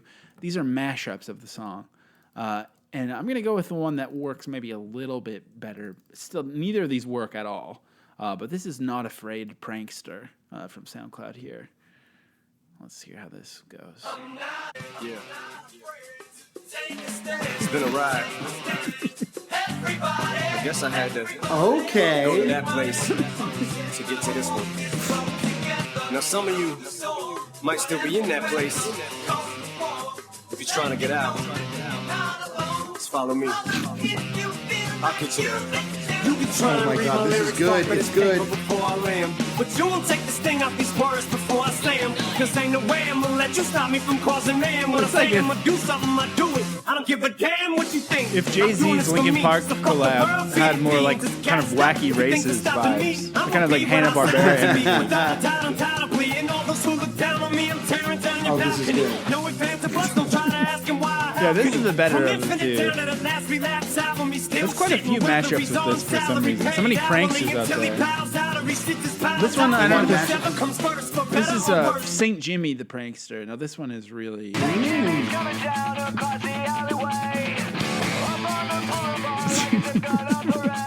Oh, this is good too. It's just both songs playing at once, really. Come on. Oh, what the fuck is this? I can't believe you thought, no, this is better than the Eminem one. You think? Yes. Oh, yeah. Okay. All right. Great. So great. Well, I said it has N64 energy, but here's a cover to make it sound like Mega Drive and Sega Genesis. Which actually, the guy in that Offspring cover band we've been watching every week is always wearing a Sega hat. Oh, yeah. So what are they called again? I think they're called Smash. This is so good. Like this. Oh, fuck yeah. This makes me realize also the song sounds like you're playing some like weird side-scrolling punch 'em up game after a sleepover at your friend's house where you're waiting to be picked up. It's like some sort of the 6th X-Men game sequel. It's only on one Sega system. Oh my god. All right, let's get into some live music though. This is a cover in 2008, Wessex. Festival Wessex by Primeros Medios, I think, is the name of the group. They're playing it live. Canción Wessex 2008. I already said that. This song's so good. It's good. It's good. I mean, we'll see how you're feeling. I realized that I actually did write quite a few covers. So. Yeah. I'm not surprised that you've realized that. We got a band get up, get up. Let's fucking do this. I mean, whether or not this sounds like a Turnstile song, I think Turnstile could do an incredible version of this. Oh, Turnstile, if they were truly punk, would play this opening up for Blink-182 on stage. I love this video. The panning back and forth to get all the kids in so that no one feels left out is really inspired on this one.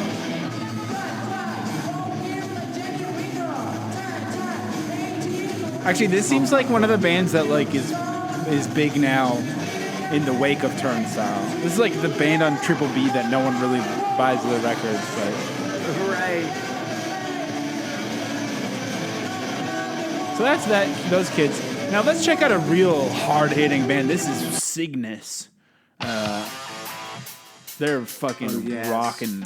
That's CYGNUS. Cygnus. 6-string bass. Oh. I mean, this. Oh my god, this song's fucking good, man. And the guy has like the big rec voice filter thing. Until the break of dawn, life, can not go by the letter. Time, yeah, this is. Can make it better.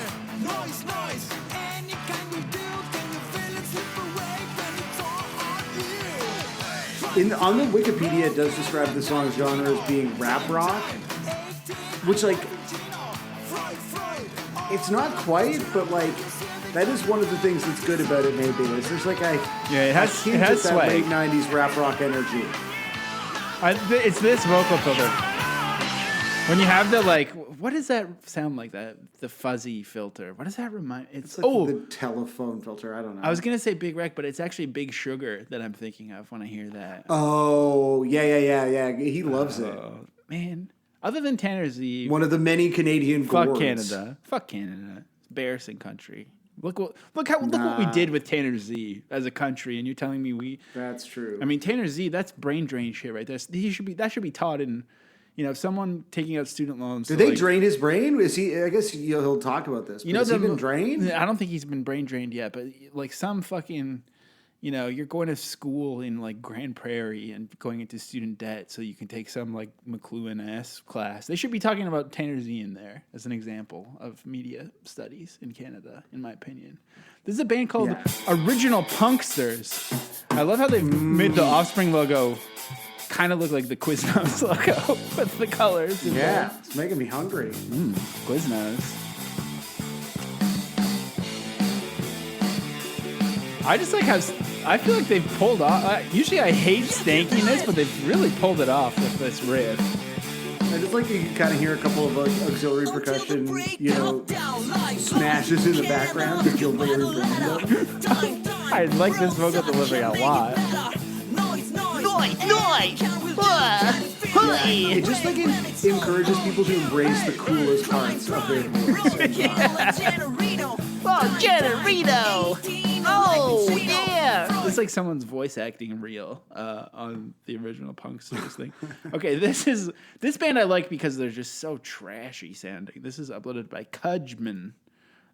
Kudgeman with the original Pranksters. It's like, oh yes, this like sounds like fucking Guitar Wolf or something. Yeah, this has got big Kudge energy. Turn it down on my end here. It's like on some silvery tip.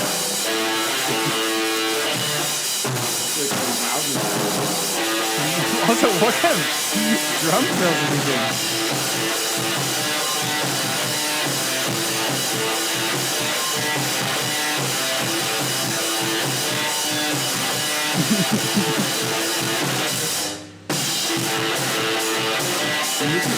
You could do a good mashup here.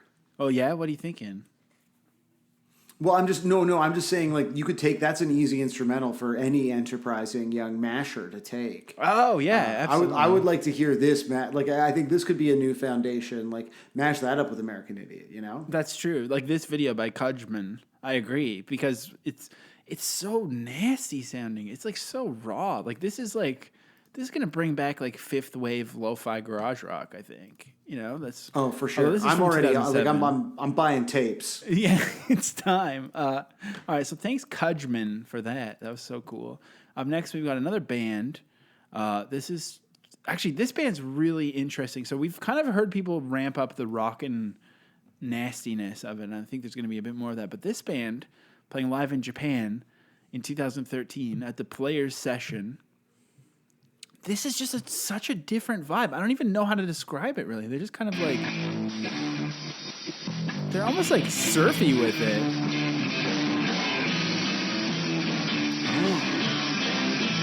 The clean guitar and the full chorus.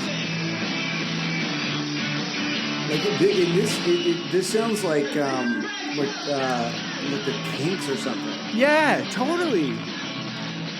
It almost has like the Watchmen or the Walkman. Yeah. I mean, not the Watchmen, the Walkman. It has like Meet Me in the Bathroom energy a little bit. Yeah, totally.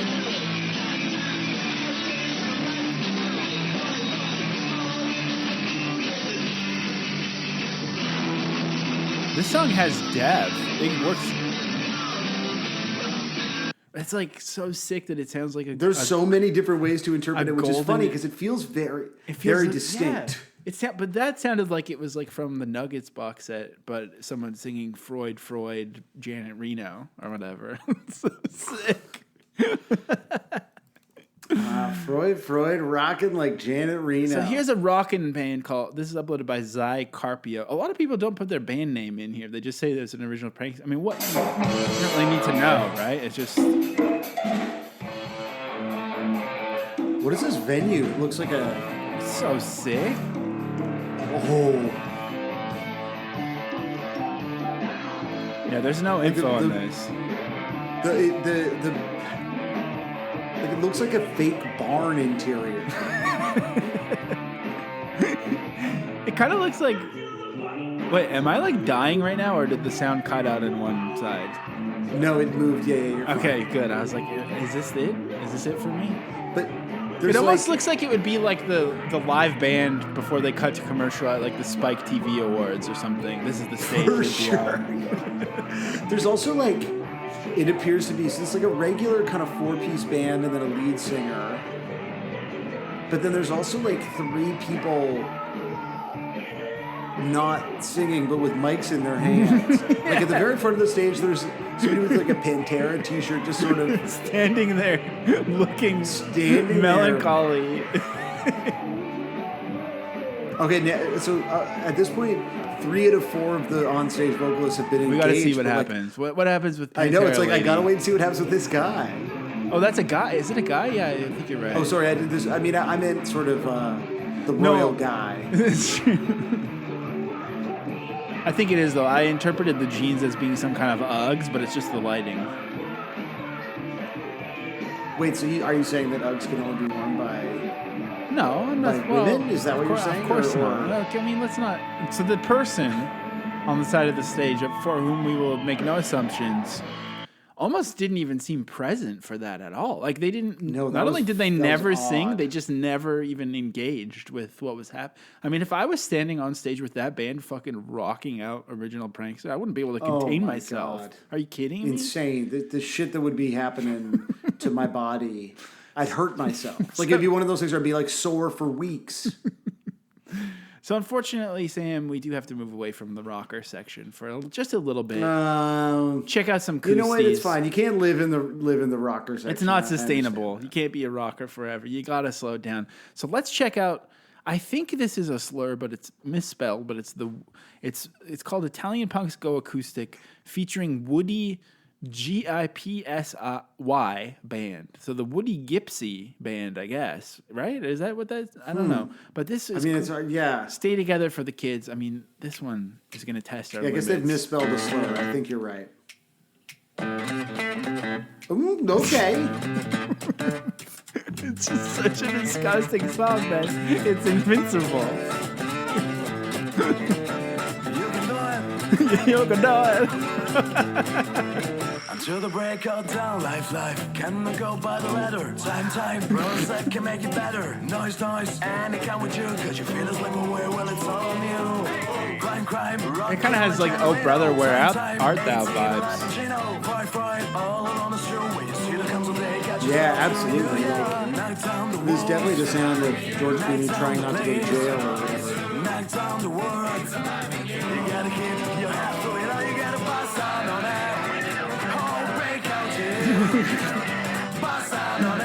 I guess I should be asking you, like, do you like that one? Do you like these?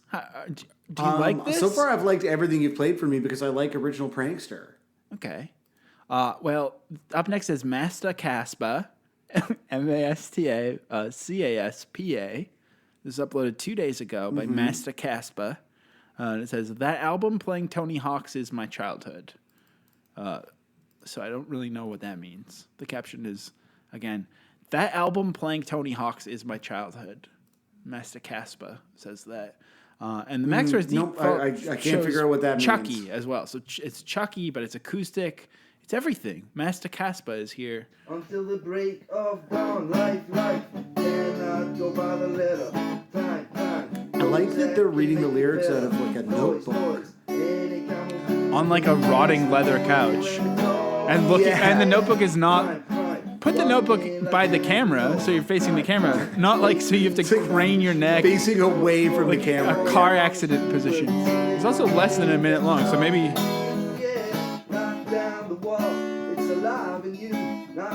I think you can play any two chords and sing this song over top of it.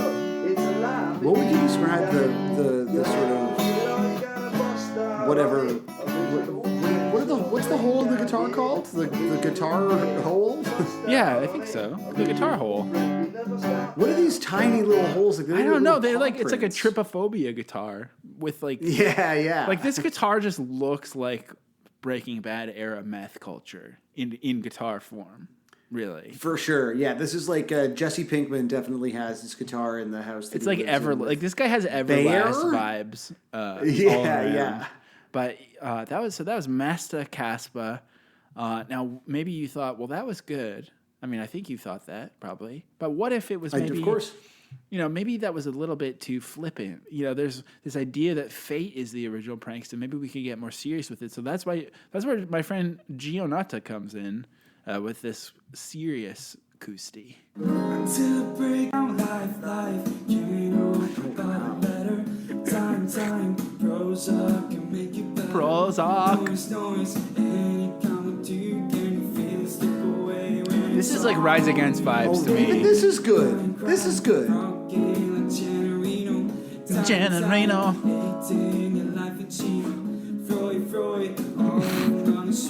Is it good? It is. Did I get a head injury today? And that's why it sounds good?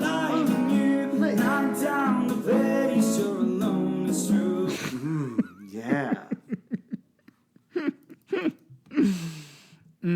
Okay, here's I want to listen to more music that sounds like that. I'm going to start listening to Rise Against acoustic songs. Here's a couple. I'm not joking. I honestly did show restraint and not book. I'm going to call this booking guests. No, I didn't book the hundreds of solo guitar guys rocking out, but there's a few that I've just in my cursory glimpse had to book. I actually almost want to revisit this one day. But treating you like the show's talent booker is great. this is just kind of when I see this still. First of all, this is Andy Kaland. This is from 2010. When I see this, when I see the vibe of this, so it's a guy wearing really large jeans. Good. Oh my god! He's got a Fox Racing T-shirt. He's in front of the family computer. There's a big stack of Xbox 360 games on the media center and 9 trophies on the mantle. That's real. Do they even make trophies like that anymore? It's like that. This one's just something so era specific about these. It's so perfect. About these trophies. You got to put this up. Yeah. And then the caption is just when I see honestly the video. I'm gonna be honest with you. It's funny. It's good, but it doesn't live up to the caption. But seeing the caption. No rude comments, please. Only suggestions on what to improve on. That's the best shit ever. This is the perfect thing. The guitar is an Ibanez S320 hooked up to a Vox VT50 that I bought from Mojo Music in Bellingham, Washington. Shout out Bellingham, Washington also. Okay, here we go. Andy. Let's do this, Andy.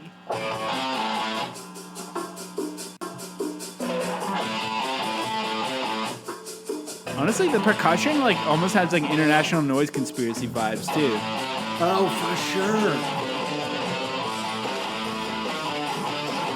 Are there no comments on this? The comments are they're encouraging. I really like this one. Keep playing. You're really good. And wow, you're really good. Until the break.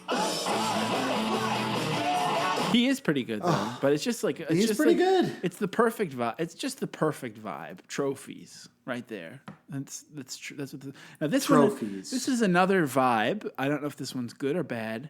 This is Zoel Fox, and he has long hair, and he seems maybe like someone I would be a little bit afraid of if I ran into him in Europe after hours or something. And he is in some kind of crusty walled squat, and he's in front of a rotting teddy bear, and his guitar is. I mean, this one is just not this. It's definitely a certain kind of vibe, but.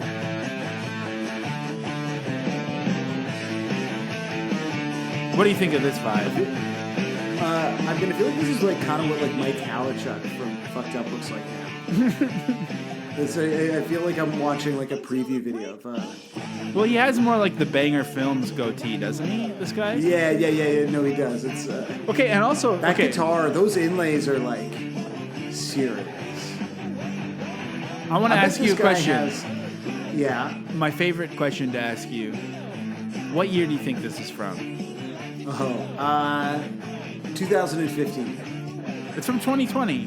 So that's kind of wow. 2020 is kind of the year of the week this week. Where is this squat wall? I don't know. The teddy bear is so. I love it doesn't really say. Also, a lot of people doing these covers do the full using computer graphic not whatever. What are they called when it's an emoji? I guess wingdings. Using wingdings, they do the full YouTube caption of yesteryear, but then have no likes. And also, this is in Albuquerque, which I didn't even know was a real place outside of Looney Tunes. Should have taken a left. Albuquerque. Now, I think there's only a couple more guitars, but they're just there's just some really good vibes. I need to show you this one real quick. Corey Schubert, punk rock, the Offspring original Prankster cover lead. Look at this guy. I mean, how can you? Oh, wow. Look at this guy. So this guy has long, beautiful hair, just a generic kind of goatee. He's got the Offspring shades on. I think he's in a storage locker. Garage door. Yeah. Oh yeah, that's what it is. Yeah, it's a storage locker. That's more of a thing in the States, in the southern states, in Florida. That's everyone just has storage lockers. That's what they practice in. So it's got to just be the storage locker is his rock set. But he kind of like he kind of looks like Bob from Twin Peaks, but he's wearing fake Oakleys. Yeah. But also, if someone was to tell me that he was like currently a very popular drum and bass DJ in downtown LA and was dating like a 19-year-old art student, it would also track. Like he kind of has like for sure. he covers all the bases. He kind of has everything. This Corey fella. So God bless him, and thanks for stopping by the show.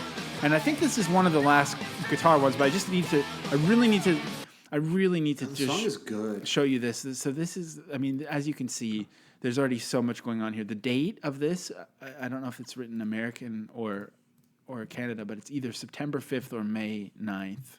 It's May 9th, 2022. It has 13 views. It's shot on a camera that's definitely from like 1999. It opens with a shot of, there is some rule of thirds going on. There's a remote. There's a very old click light up mouse that's wired to the computer. Yeah. And then there's sort of a waffled bedspread that looks like something your grandma would die in. It's just got everything, really. And I think there's some really nice hum at the start, too. Oh, yeah. Listen to that hum. How is that this from this year? How? Yeah, I feel like this is like a video that someone found on a hard drive and uploaded. It's like, I genuinely don't believe this is from this year. There's a whole bunch of these from this year. There's a bunch from this year. They even did The Kids That Aren't Alright last month.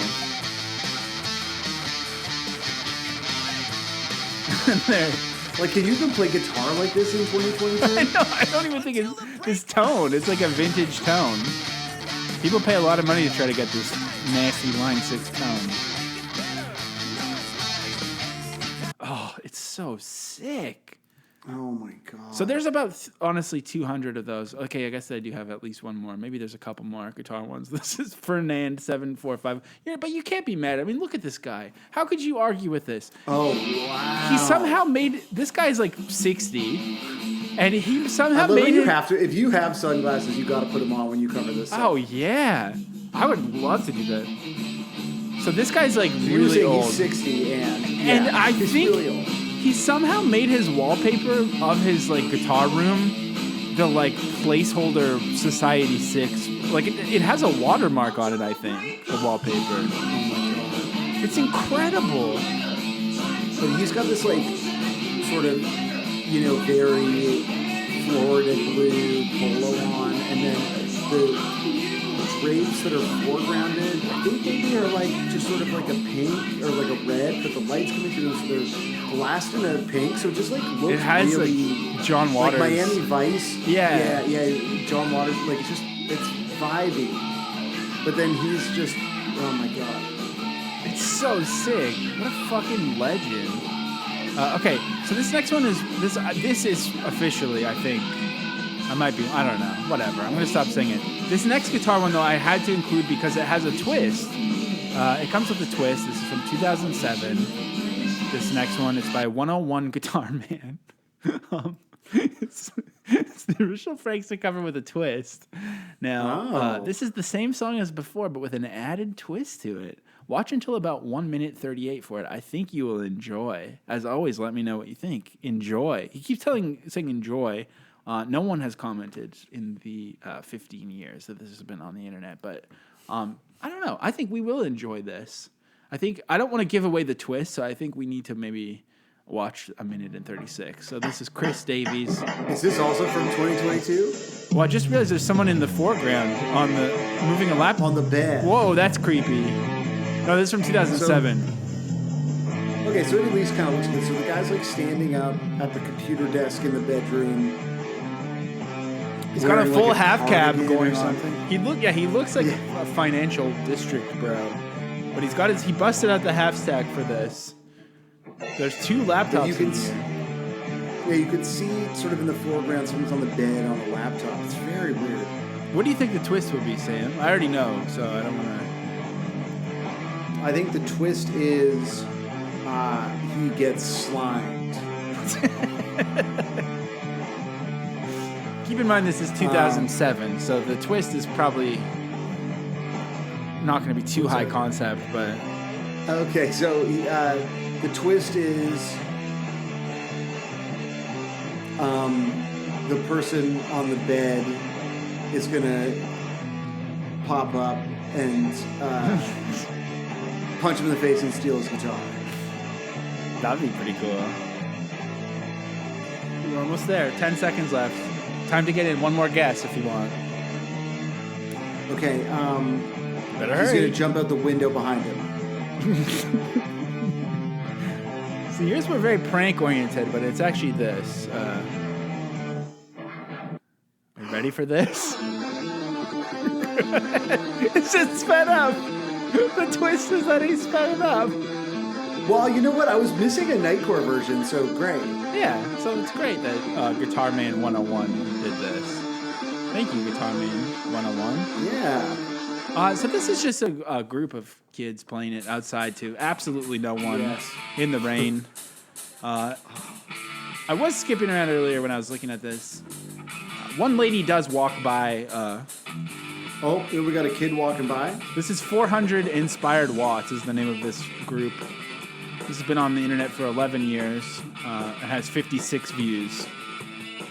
Yeah, where like this is just like they're playing like the like it looks like a dedicated stage in town, you know. It kind of does, but it also looks like it's like beside a gas station bathroom. Yeah. It's kind of both. I mean, there's a door at the back of the stage, and it looks like that's the gas station bathroom. Like you can see people kind of coming in the middle of the set. Yeah, there's a really good lady who like walks in front of the stage that is neither fast nor slow. I like this. I like that way of singing it. It's nice. It sounds like the Fiery Furnaces. Like check this. Like that's a disrespectful casual pace. Oh, that walk. Yeah, you can walk in front of the stage more respectfully than that. Absolutely. Okay, up next is Virtual Prankster cover by Icy Cap and M Funk. This one's I would say quite terrifying because it's like 100 little kids on stage at some sort of restaurant. It feels like some sort of event. They're all dressed up. And they're all dancing funky, but there's like so many kids on the stage. Yeah, there's 24 kids on stage. The age range seems pretty substantial. Yeah, I wonder if this is like at a wedding or something. You think it's a wedding? It feels like wedding attire, maybe. Okay, what year do you think this is from? Well, 2022.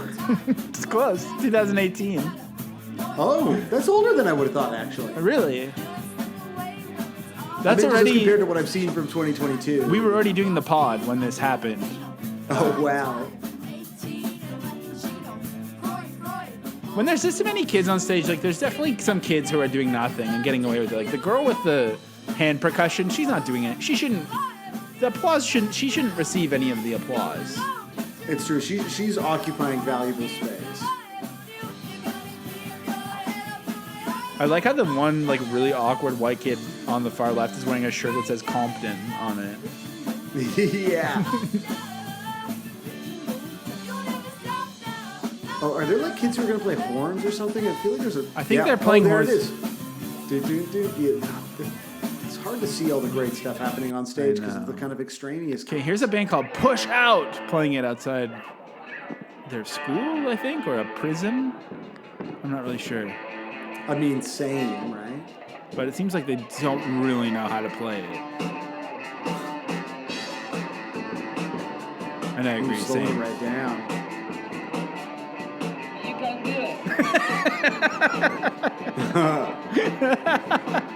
You can do it. This is sick. This is so good. This is like, again, on some meet me in the bathroom shit. The song is just indie sleaze when it's played like this. Yeah, totally.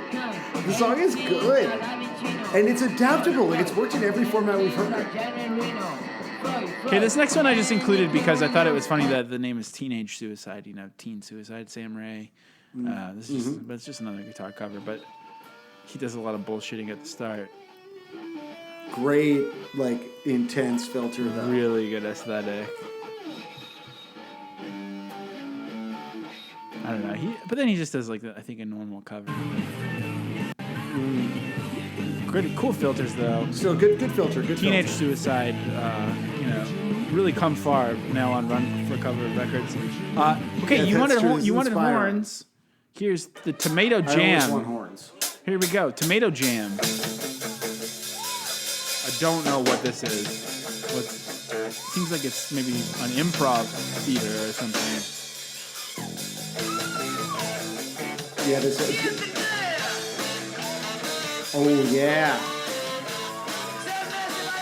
The tomato jam. Now it sounds like the Blues Brothers.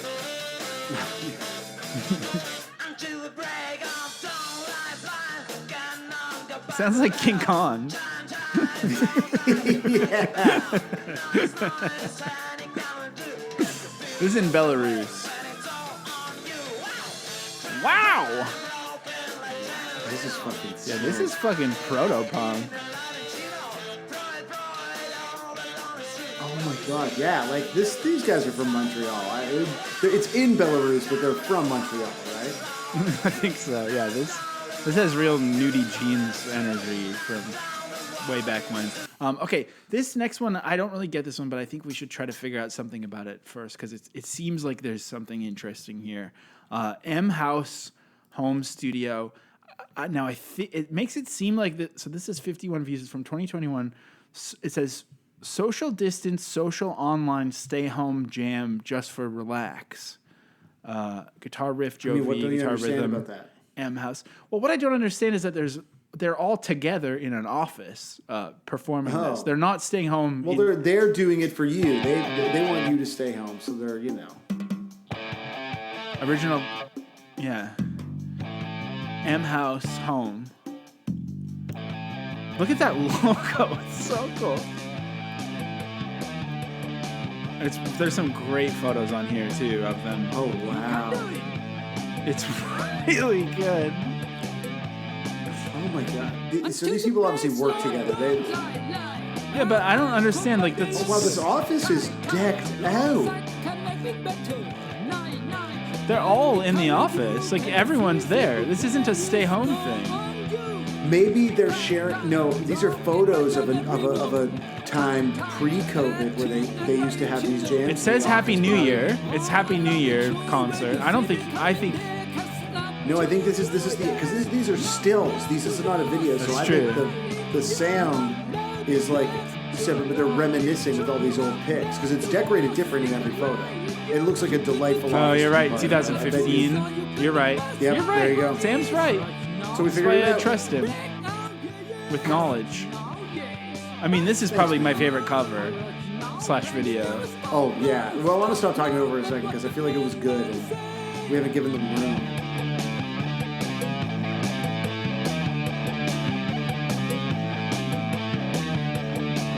Okay, well now it's.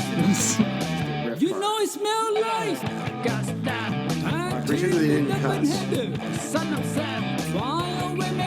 I'm going to detect language and see. So this is in Thailand. Oh, but the one white guy in the band, like, he's so drippy. Every outfit I would wear head to toe. Absolutely. I want to be the white guy in this band. Yeah, I would love to be the one white guy in this Thai socially distanced office band that covers the Offspring. Yeah. I mean, is that too much to ask? Really? No. I mean, that's why we've been doing this podcast to try to achieve our dreams, Exactly. I don't know if this is like a weird instrument or if it's just a different language. I meant to look it up. I think it's a kind of guitar, violeo, as a nylon string Brazilian. Okay, so it's just an acoustic Brazilian guitar, but it sounds different. Anyways, this is what played on the violeo. Maybe it's just so blown out.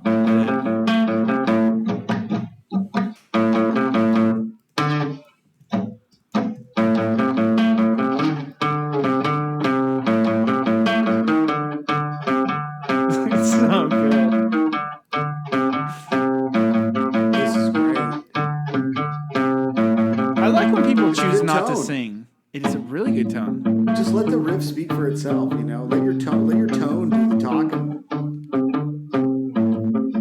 This is like some Constellation Records shit that would come out in 2014. You'd like open the promo e-card once. Be like, oh, that's cool. I'm not gonna listen to this shit, but that's cool.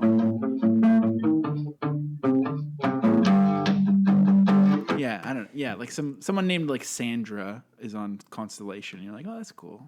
I'm not gonna listen, but all right. Okay. Next.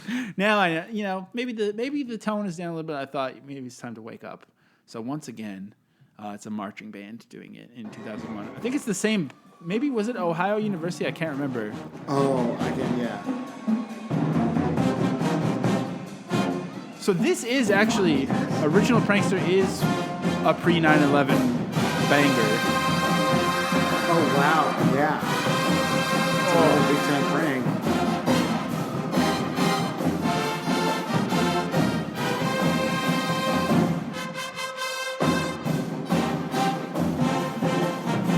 Offspring might have the most marching bandable punk songs. They do. Like, have we? Because we've heard marching band covers of like other like endemic punk bands, and none of them compare. Maybe that's how we know that they're like possibly crypto right wing because they're so marchable. Right? Yeah. It's true. It's just a little too marchable.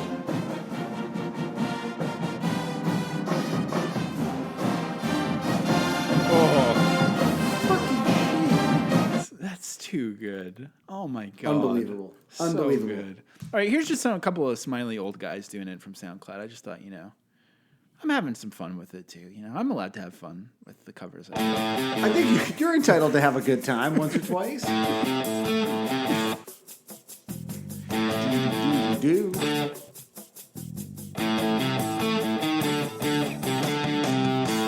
I love hearing. Maybe they're not going to do it. I love hearing how people interpret the Rob Schneider part. Oh, for sure, yeah. It's people just having to do. Anytime someone has to do a sample,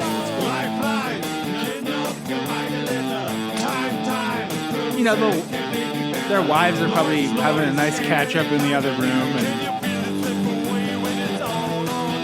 one of these guys has spent like $15,000 soundproofing the pantry downstairs. They're having their fun. And why shouldn't they be? Worth every penny. Worth every penny. They work hard. Oh, yeah. I feel like these guys should have tried to do it. They should have. Maybe they didn't need to because they're kind of doing it the whole time in a way. Now, Sam, you know a lot about punk, which is why you do this show, right? Mm-hmm. Tell me. Yeah. That's what qualifies me to do this show. Tell me about the band The Doughboys. Oh. Tell me all about the Doughboys. I mean, the Doughboys you should know because you live in Montreal now. But the Doughboys, formed from the ashes of the Asexuals. Were one of Montreal's, kind of earliest, not quite, basically a punk band, kind of a hard, just very much like in that awkward, between phase, coming out of hardcore, like hardcore being the only way that every band sounded a little bit at that time. John Kastner, Doughboys, two guys with dreads. Plus like a future really, really bald guy. Like a replacement-y kind of punk band. And then eventually like a really, kind of followed a similar trajectory of like less and less punk. But fucking sick. You would probably like them if you couldn't see their dreadlocks. I do like them here covering original Prankster. Your fine sense Amelia right here. This is the Doughboys. Now, the funny thing about this is definitely them. I don't think it is them, but this is some kind of band called Doughboys that does seem to brag about being established in 1990. And they seem to have done nothing in that time. I mean, they've got 37 subscribers on YouTube. But somehow, there is another band called Doughboys that's been around for a long-ass time. I don't know. I actually kind of really do want to know.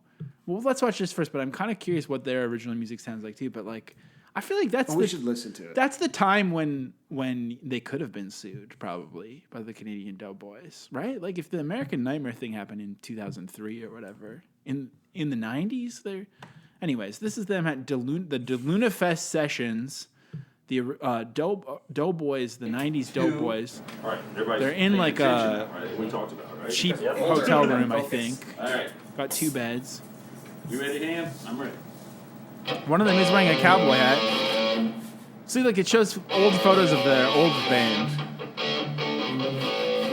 This is great. So they just get the hotel room so they can rock in it? I think so. He's got some percussion, but they still. He did it. Actually, the old pictures of these Doughboys, they look sick as hell. Until the break of dawn, cannot go by the letter. Aw, just reminiscing. There's all these nice photos of the Doughboys. And now they're just in like a flea-ridden motel. No, they're hanging, man. This is great.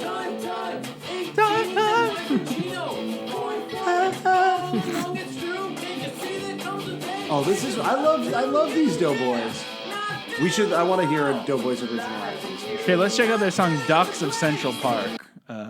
Original rock song with unusual theme. It says Holden Caulfield's obsession, Catcher in the Rye. Okay, here we go. Not quite what I was hoping for. I think it's kind of cool.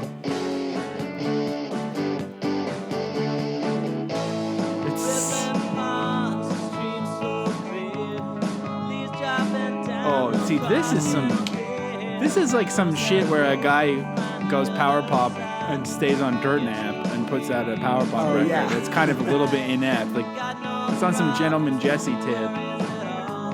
It's sick. You know, I think I prefer Montreal Doughboys, but like, look, another great Doughboys for the pile. For the library, yeah. All right, I actually honestly do only have a couple more. Cool drums on this though. So this one seems really complicated and high concept. This is original Prankster, the Offspring cover, A4 equals 432 hertz.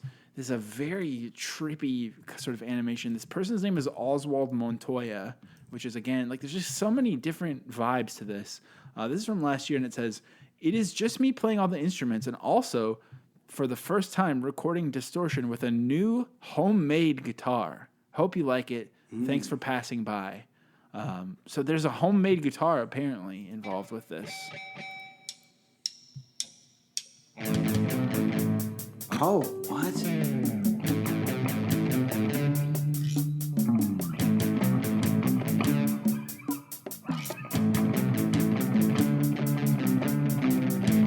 How did he make everything sound so askew, though? You can do it. Oh, there we go. That's my favorite. That's my favorite. You can do it. Yeah. Until the break of dawn, Oh, he's being all kind of quiet and sexy with that. Oswald. You're making the hairs on my arms. Ozzy.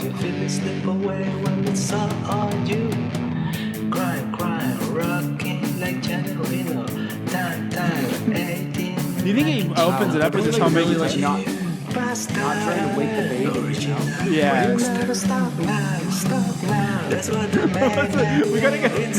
we gotta get a clean version of the chorus. It's alive in you, not down the place. You're alone, it's true, not down the wall. It's alive in you, you gotta keep your head fluid or you're gonna pass down on it. Original Prankster. This is good. I love the idea. That was good. I love the idea of somebody building a guitar from scratch and then try do that. try to show it off and like, look, I can hear that there is a guitar in there that sounds like a guitar, but you forgot to work on the part where you're like, mess down, baby. Original. I just want to say I would absolutely buy a guitar from him. You would? Okay, yeah, for sure. So this next one, like I said, we're winding down with some of my faves. This next one is Random Covers 23. Now, it says how to play the Offspring original Prankster cover. How to play the Offspring original Prankster cover by Random Covers 23. You think it might be a tutorial, right? Well, instead, it's this. Burgo's studio, I guess. It's kind of just like... It's just a guy jamming out with like a really faded green screen on top of just like badass car footage. It's kind of like so perfect. Oh, yeah. I mean, just playing guitar in a basketball jersey kind of always looks good.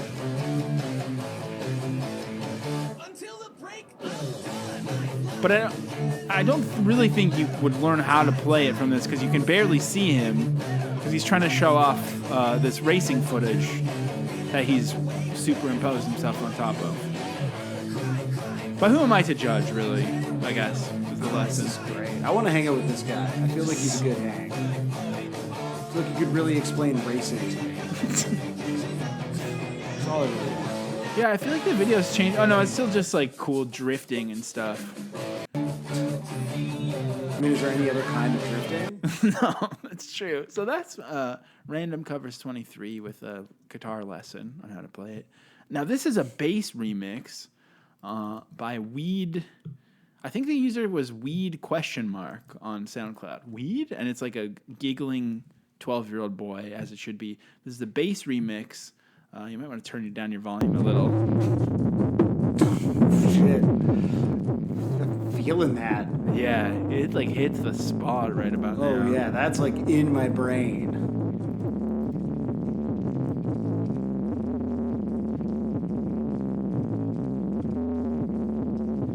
It's good though. It's fucking great. I kind of heard that until yeah. It's like I'm done.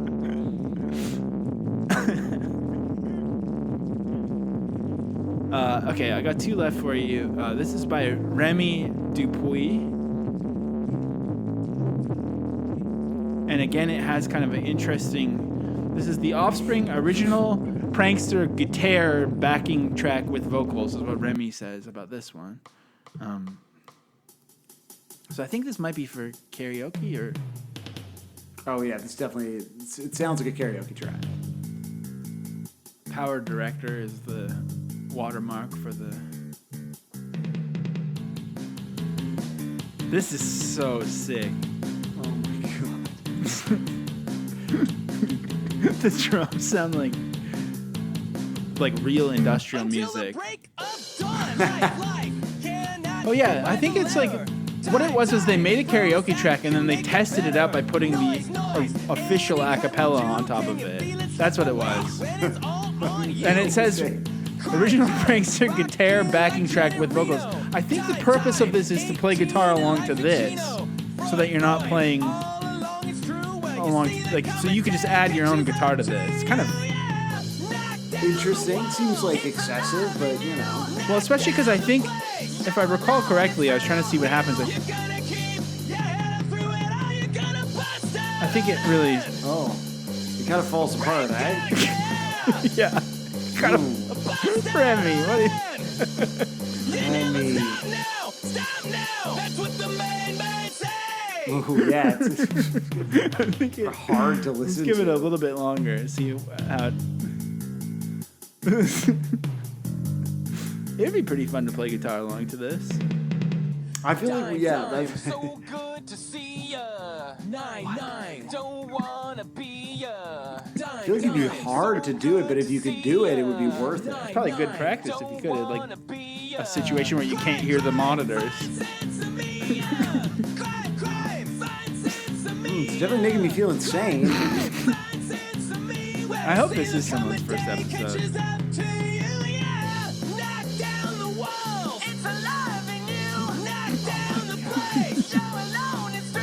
It's making me like the song even more.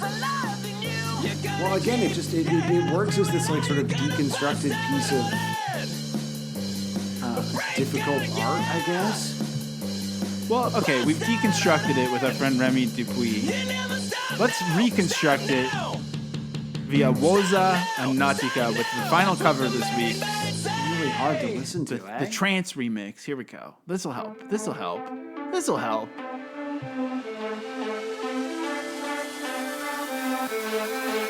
I think the Offspring is really getting me into trance and like... Oh yeah, but there's like big, like exciting trance energy last time.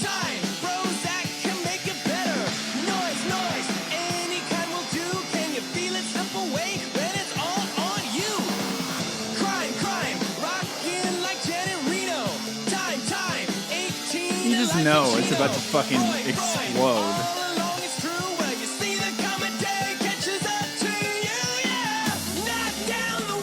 Also completely out of tune. Yeah.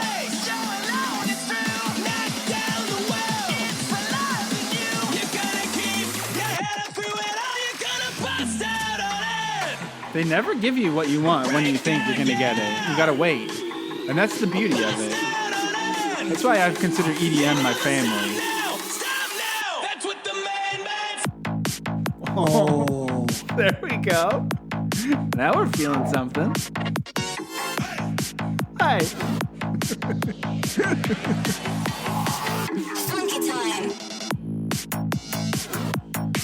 Holy shit. Let's do our final thoughts quickly before the waveform gets good again. So I just want to say, going into this, I love the song, and I still love the song, and like, you know how people say like, oh, I'm comfortable enough with my masculinity that I can whatever. I feel comfortable enough in my taste that I can just love original Prankster and have no qualms. I'm qualmless right now, you know? What about you? I mean, I kind of thought that this was going to be the episode where we were like, okay, the Offspring are actually like goofy as shit. But they're not. They fucking rock. And that's it. I just can't wait to keep talking about them. I think I think 155 should just become an Offspring podcast. I think you're right. And I'm not really getting any pushback about that idea. No. So, you know, enjoy this Offspring podcast, I guess. It's probably a really bad time now that we're officially past the 2-hour mark and we're listening to a trance remix of original Prankster, and I don't intend on turning it off. You know it smells like shit. This is probably the worst possible time to do a call to action, but we are doing Blink 155 on Patreon now. If you wish we were talking about Blink 182 instead of the Offspring, we are. You just got to pay for it. And ironically, these episodes about the Offspring are better, in my opinion, but what do I know? What do I know? I mean, look, it's just... The other one is like almost like my version of the podcast, and this is your version of the podcast. And I think we need both. Perfect. We need both. Absolutely, absolutely. I need to be like perilously close to a mental breakdown regarding early 2000s pop punk every week in order to feel alive. And I kind of use these waveforms as a way to vamp, because I want to vamp until it gets big again, you know? Just a little bit more vamping, and then we can rave together again. Do you think we're ever going to get to a bad Offspring song? There's only one left, right?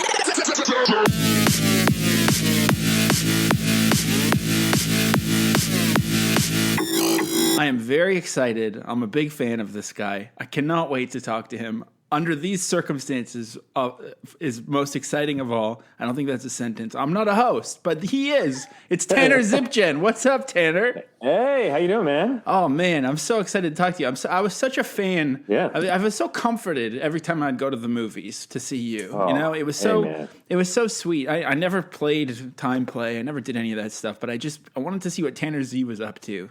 You know, well, I know you don't let my location fool you. I'm currently in my garage, but I'm not living in a garage now. Don't worry, things are good. No. So it took a bit of a tumble. I'm living in a garage now. No, it's good, man. It's those are the good days, and it was fun to go to the movies, and it was like safe and affordable and a good experience. And now it's just like they just take your money and sit you in front of a black screen. It's exactly.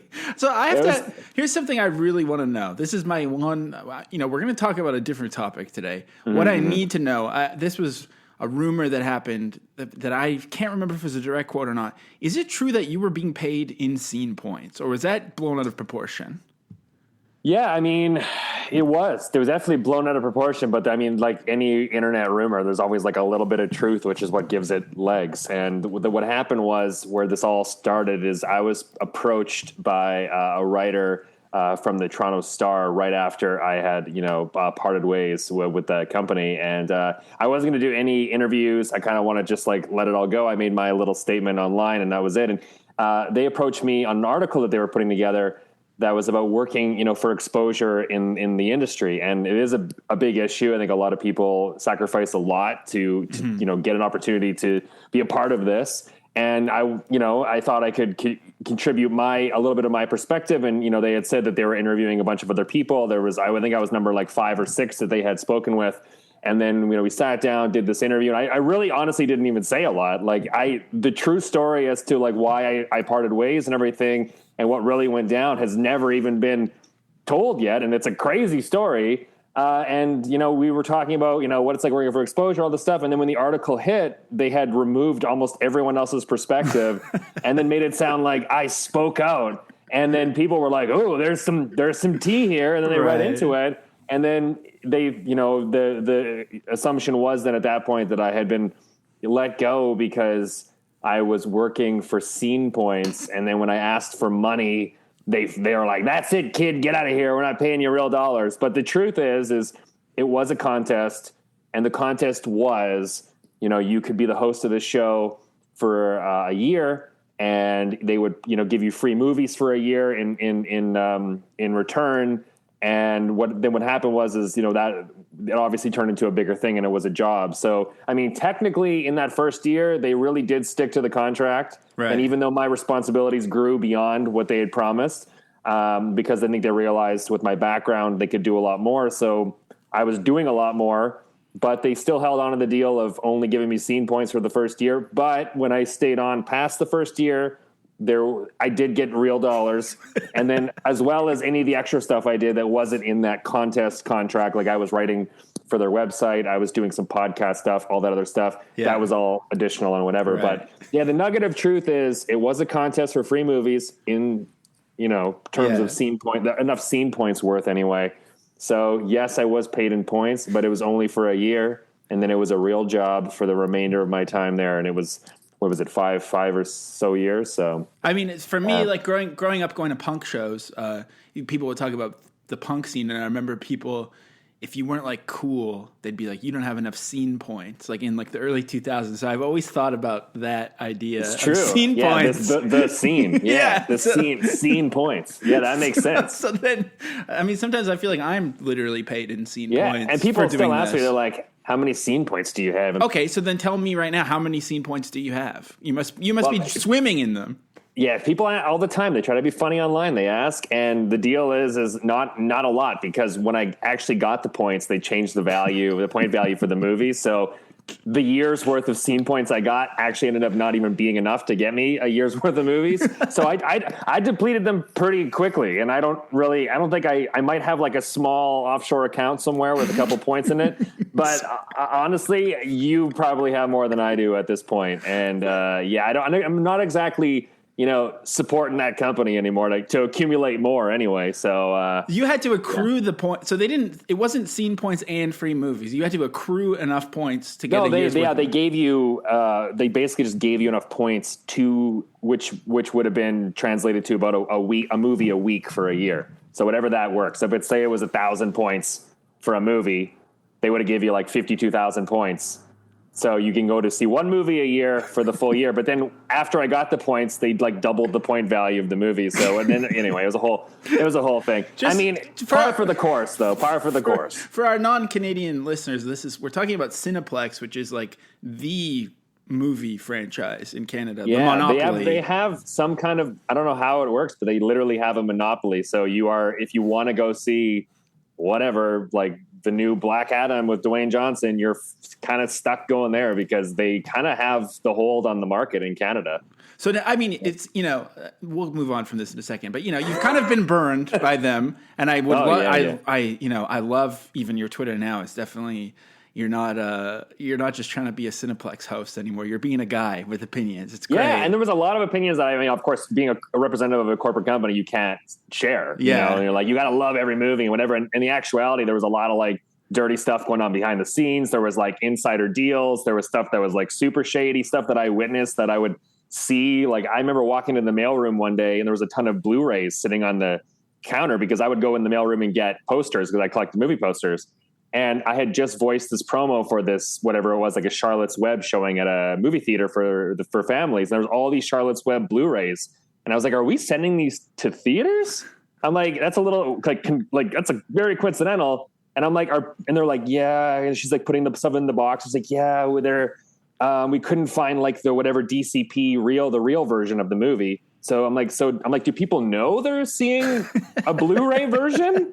Like, I think if people go to the theater, they're assuming they're seeing the theatrical version of a movie. And they're like, well, we've told staff not to let the menu play. And I was like, oh, shit. Oh shit, that's crazy. So like there was a lot of like, but you just gotta like keep your mouth shut because I mean, like this industry goes, it's a very competitive industry, and they always remind you there's a line of people behind you. So as soon as you like, ruffle too many feathers or I don't know, flag something with an HR department, it's like you're ousted, and then they get somebody else. Well, except they haven't. There's no Tanner. There's been no replacement of Tanner Z. Well, the plan was they were going to let me go and then continue to use my content because they thought, I don't know why they thought this, but they thought that I wasn't able to say anything about it. So they would kind of continue to use my stuff until it ran out. So essentially the public wouldn't know that I was no longer there until it just slowly stopped airing. So when I made the announcement, there was a huge backlash and it was like trending all over social media. And then as soon as my stuff aired after that point, they would get a whole bunch of people like tweeting at them and commenting and stuff. So then they were very quick to remove all my footage and then try to edit me out as much as they could. So like there were interviews that were airing after where like the tip of my nose would like come into the shot because they would zoom right in and try to like cut me out. Because anytime I appeared, people would get super pissed off and start, hammering, like, where's Tanner Z? I need Tanner Z. So I think they're avoiding, from the last time I checked anyway, they were, I think, avoiding, maybe putting someone in there until things, I don't know. I'm sure things have cooled down by now, but it was a weird, people were fired up about it, and I appreciate that. So I used to work at Exclaim Magazine. I was the film editor and reviewer for there. And I think it's kind of a 90s model. Like I was paid in Canadian dollars, not very many of them, but still I was paid in not scene points. But, there is this model of, hey, I was paid eventually. There's this model leftover from the 90s where it's like, oh, you get a free CD if you review it. And then that's how they built their business, right? Like that's the idea. And then obviously those things are kind of... Well, the quote that was like, that had the most legs in that interview is, I think I remember I said something like, you can't pay your mortgage in scene points. And then people just died laughing. Because I mean, it's true. Like because like you think about, a company will give you something, contra in return. They'll give you a free CD or a free movie poster or whatever. Yeah. And to them, that means nothing. Like it costs them like 15 cents to print that CD. And then you're getting it as payment for like, an hour's worth of work, which isn't equivalent. So then in the end, you think you're getting, okay, I'm getting $15 for this story, but you're actually getting like 15 cents because that's all they paid for it. Exactly. And so the idea that you had to like use your own point, like you're basically, obviously it's a marketing capacity, but you're still a journalist at this point, being Tanner Z, and you're having to like go to the movie. You're not getting screeners or something. Like I just think it's insane. No, I would still have to go. And then what ended up happening is when I started covering press junkets, which was pretty short after, there was always press screenings. So, but like for the most part, I would, if I went to the theater, I still had to use my own like reserve of points. And then it was crazy too, because we eventually started, once I started like working there, you could buy like corporate passes. So you could, which are like the same ones you could get at Costco, like the little admit ones and the movie night out. And they would sell them to you at a discounted rate. So you could buy like a movie night out for $15 instead of like $30 at Costco or whatever. Or I think a movie ticket was only $5 or something. But then you still have to buy them. So at Christmas time, you would give like gifts to people, and like I still had to pay for them. And even in interviews, I would. I know one time I was interviewing Wayne Gretzky, and he mentioned in this documentary that I was interviewing him for that when he was a kid, he never got to go to many movies and do a lot of things because he spent so much time playing hockey. Yeah. So at the end of the interview, I gave him a movie ticket and said, "Hey, I think you have more free time now. Maybe you can like finally catch a movie." And he laughed, and it was this big moment, and they used the clip. And the crazy part is I had to buy that movie ticket to give. I had to buy that ticket to give to Wayne Gretzky because they wouldn't even give me a free ticket to give to like Mr. Come on, the great one here. Yeah, that's like a big Like, oh my God. I hope Wayne Gretzky knows that I paid for that damn ticket. Hopefully Wayne Gretzky is listening to our Offspring themed month. Wayne Gretzky, a huge, pretty fly for a white guy fan. So that's the thing, Tanner Z, is we do this show. We talk about different punk bands all the time. We used to be a Blink-182 podcast entirely. Now we do different bands all the time. We're kind of running out of bands. Luckily, Blink-182 is back, so we can kind of focus back on that. But we're talking about the Offspring for the first time ever. Wow. And I've never really loved them. I've never met too many people who loved them. And what we do is we search all the people we follow on Twitter, see who they follow. And I was like, Tanner Zipchen follows The Offspring. And then I looked through your tweets. I'm just going to read one because this is a creepy thing to do, but I do love this. You like searched. I'm going deep. I don't even know what's on there. In 2013, you tweeted, "Oh my God. I counted at least 4 grown men crying at the Offspring tonight, and I may have counted myself twice." So the Offspring made you cry. Oh, it was... Yeah, that was the show. This is it. Look at this, baby. Look at this. Oh my God. Okay, I gotta get a screenshot of this. Yeah, sign. This is. It's got a glare, but yeah, they were so gracious enough to sign this for me, and the vinyl too. So technically, I could separate and sell it as 2 on eBay. Yeah, I can. This is actually like 2 signed albums if they sign the vinyl and the cover. Yeah. And then you buy a second one that's not signed, then you put them together. Oh my God. And then you sell it as 2 different signed. I know, man. This is my fallback. This is this is a guy who gets paid at Scene Points does. Yeah, this is a guy who lives in a garage talks about now. It was. I grew up with them. I think we talked about it a little bit before, but it was the 2000.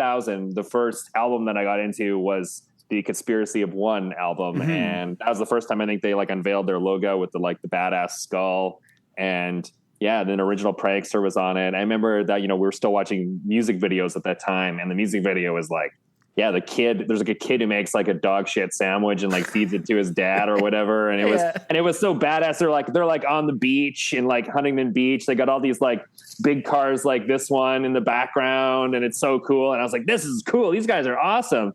And then their lyrics were just they were so fun, and they had such a cool tone, and there's cowbell in songs. I was and I just got kind of hooked on them. I listened to that CD so many times I burnt a hole through it. Oh and then I after that got into it more, and then I started working in radio, and I ended up being a music director for a few stations, and I was of course an on-air host.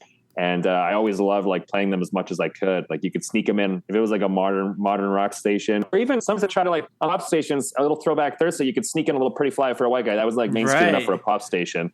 But I loved them. And then they were 2013 when I tweeted that, they were coming through, and I was honored enough to do a pre-show interview with them and meet them. And my friend's dad, Mr. Wilson, as I call him, a huge Offspring fan. And I was well, I got to get him in. So I was able to sneak him in and meet the band, and he lost his mind and thought it was so cool. And the show was there were so many people, his age and my age that love these guys, and they, hadn't been around, and this was Saskatoon. They hadn't been around that often, and people were just, it's such a, nostalgia trip to go see them. And plus, they're still great. I think at that point, Cruising California was the big single. And it was anyway. But there was grown men crying. I was one of them. It took me back to a young day of putting on that Conspiracy of One album on my CD player, hitting play on it, thinking I was badass. And here I was. Yeah, I was so badass. Okay, so that's an amazing sort of Tanner's life with the Offspring. It's beautiful. Take me back to first hearing the song. What were you into before? Did the Offspring did you get into punk music through the Offspring or anything like that, or did you kind of just? Are you just you just stayed with the Offspring? It was I remember getting a CD player for Christmas, and that was a big. I think it was terrible. It's terrible to say. I don't know if this is giving me it'll give me film cred or something. Probably not. But I think my first CD that I got a CD player for Christmas. I don't know what my parents were thinking, but Titanic was a big movie that year. And I got the Titanic soundtrack on hell yeah on CD. I'm wow, man. I'm this bass boost on this boombox is really being used at its full capacity with this hot album. And then I think after that, my mom just got stuff she wanted to play because it was our first CD player in the house, and then it was Shania Twain and country. And then I was okay, let's get some good stuff in here. And then and then shortly after that, it was Red Hot Chili Peppers, Californication, I think I got, and then the Offspring, and then Blink-182 kind of came in there in that whole era. And then I had a friend, Mr. Wilson's son, my best friend growing up. He was really into them, of course, because his dad was a fan, and then he got me into a bunch of more on the rock scene, and he got into more of the AFI and kind of went that way with it. But Blink was one of his favorite bands, and I got into that with him, and Yeah, but the Offspring are just, it's just weird. Like, it's just like, they matched my thinking. Like, they were just like kind of all over the place. And that's kind of how I was, I still am, obviously. It's like, as you can see by my garage of all kinds of crazy shit, this is like what an Offspring song would look like if it was a garage. I know. And just a bunch of random stuff. Mine looks more like a serial killer's house. So, yeah. Yeah, it's the box of skin in the background that's probably doing it. Yeah. I don't know. You probably, the fact that you labeled it Skin Box is weird. That's actually because it's for bones. I'm trying to misdirect. Yeah. When the FBI show up, they're going to be like, well, we're looking for bones. We're not going to check this box. This is the Skin Box. It's interesting. It makes sense. If you're a little kid, you hear original Prankster and see the video, like, this is the coolest shit I've ever seen in my life. For me, that was Blink. Yeah. It was like Mad Magazine, things like that, where I'm like, oh my God, I'm going to be a teenager forever. And I have been. But like, it's interesting. Do you think that the Offspring got too silly? Because it seems like they were rewarded for their silly songs too much in the late 90s, early 2000s. And then now they're just like, I don't know, making a honking noise into a microphone. And it's like a new Offspring song. Yeah, I mean, they've had some. I mean, that Cruising California song was pretty cool. And it was like a nice chill vibe to that song. But yeah, they did get a little like silly and all over the place. And I mean, like Pretty Fly for a White Guy was like a goofy song that people would just like sing at karaoke. Yeah, I mean, it was on like a Rock Band or a Guitar Hero game, and it was just like the song that everyone. It was like, I think a lot of people put in the category like the Chicken Dance and like Cotton Eye Joe, and then Pretty Fly for a White Guy would come on because it was like that crazy party song everyone would just knew the words to. But like, have you seen the newer music video where there's like monkeys that go to a strip club and John Stamos is there? It's like, it's so fucked up. And PETA was very angry about it also. That sounds like a dream that I had recently. Was John Stamos wearing red tinted glasses and throwing dollar bills in the air? Because that's the dream that I had. You talk about Blink-182. I mean, they just announced that they're coming back, and their like whole tour promo. I don't know if you've seen the video. Of course. And they're like wearing they got like the panda suits on, and the whole like they're coming thing that was like all over TikTok and social media. And like, I mean, everyone's trying to be. I mean, that's their thing. I guess they're trying to stay in that box. And I think the Offspring, that was their thing, and they, I guess, tried to stay in it, even though they aged. I mean, it's no different than like.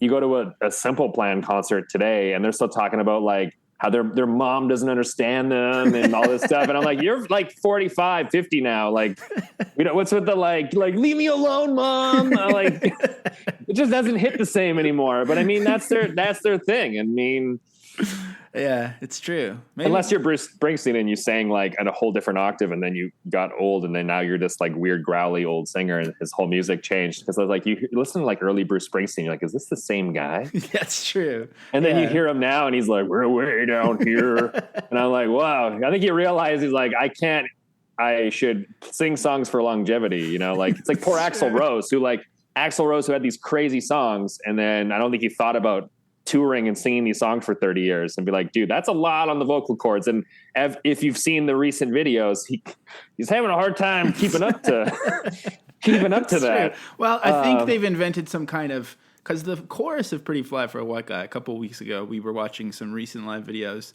and he's hitting the notes better than he did 15 years ago. That's the thing with the Offspring. But it's like because I think it's because there's some robot shit going on in his mic. That's good. I mean, probably. Yeah, there's robot shit and everything now. Like, especially if you got the vaccine, man. You got the robot. The robot shit is in your body now. Tanner's anti-vax, folks. yeah. Don't tell the Toronto Star that. They're gonna run with that now too. He was paid in scene points and is anti-vax. That could be a good career turn for you if you became like a trucker convoy guy or something. Yeah, dude. I mean, I got to get a long enough hockey stick to hang a Canada flag from, and then we're set. But yeah, I mean, I don't know if that was smart on their part, but they designed their music to be something that they could, essentially perform for a lifetime. And the songs, like when I saw them live, and 2013 was the last time. It was a while ago, and it still sounded, if not better, live. And because it's like, it's really easy, not easy, but performable music. Yeah. Some bands you get into and there's all these effects and there's distortion, all this stuff. And then there's like, you see them live and you're like, it's not quite the same. It's like, it's a little bit of a letdown. But if you go to an Offspring show, you're getting what you hear on the album. And I think they're a really great live band, at least. So, I mean, say what you want about their lyrics, but see them live. It is a party. When all the old guys start crying, that's a thing, you know. Is the Offspring your favorite band, Tanner Z? You know, I don't know. I mean, I worked in radio for so long, for so many different formats, and I grown to appreciate many different bands.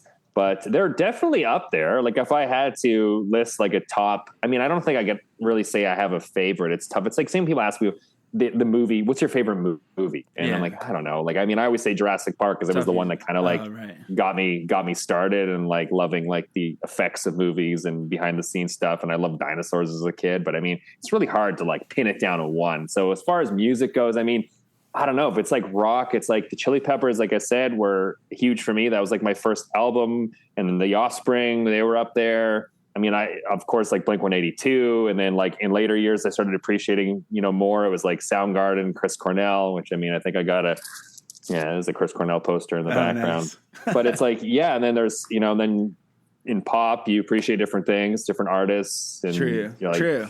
I even worked at a country station for a little bit. And I mean, being from the prairies, I kind of despised the genre because it was just like shoved down your throat all the time. Because it was like, y'all, everywhere you went was like a damn cabaret, rodeo cabaret and some country band. And I was like, oh, they're all singing the same thing. They all put on the fake accent and sing the song. And I'm like, most of these guys are from the city. And now all of a sudden they're singing about living on the farm and the tough life, driving uphill and combining the fields. And I'm like, you're from like Brampton, but what do you know about this? But even in country, there was some. Right. You're a man of many. You learn to appreciate, man. A man of many tastes. Okay, I have a movie related question about this song because I haven't figured out the timeline yet. But when he's saying "You Can Do It," is he referencing Rob Schneider in The Waterboy? He's like, Mickey? "You can do it," and in the song. Did you notice that? Yeah, they're like, yeah, of course. That's the little. It's in nod because it happened in. There was You Can Do It that was in Happy Gilmore, and then I believe Adam Sandler. Now, how did it go? Was it Little Nicky or Happy Gilmore? There was a thing where like it happened twice in an Adam Sandler movie. I think because I think Adam Sandler did it in someone else's movie. Did Adam Sandler do it in a Rob Schneider movie later on? It became like a thing. But anyway. When you start asking me movie trivia, if it's Tanner Z asking a movie, I'm freaking out. I'm freaking out that I'm doing trivia with Tanner Z. You can do it line. I think it appeared more than once because it happened in, was it Happy Gilmore? I'm thinking Little Nicky, or was it in both? I thought that there's like the You Can Do It All Night Long. I thought that was in The Waterboy. Yeah, You Can Do It. Yeah. Maybe that was The Waterboy. I think it's even in Hubie Halloween though. I think you're right. I think it's all over. I think in Hubie Halloween there was like the jokes from all the I think it's appeared in a few like Happy Madison productions, but anyway, it's probably like, it's probably like, you're a teenager who thinks farts are funny, so you'll get this reference. You'll love it. I mean, it was like at the time, it was probably, I mean, think about when it came out. It's probably around that era of Adam Sandler was the golden years. People weren't sick of him yet, and he was still doing his thing. It's true. It's true. Doing it before Hubie Halloween, the BHH days, as I call it, the before Hubie Halloween days. Yeah, that's how I date things now. It's how many? That's 20 BHH. It's 20 years before Hubie Halloween. We're at 2. What are we now? 2. We're 2. Is it 2 BHH? Yeah, I mean, people. So no, we're after AHA. We're after Hubie Halloween. It must be weird to finally be able to just say what you actually think of things, if you think things suck or not. I mean, I personally think so freeing. If you're pissed off at Cineplex, as you should be. I mean, I'm pissed off at them for what they did to you. I was hoping that you would pivot to become like a really pretentious art house guy and be like, cinephile. Like you're talking about I don't know.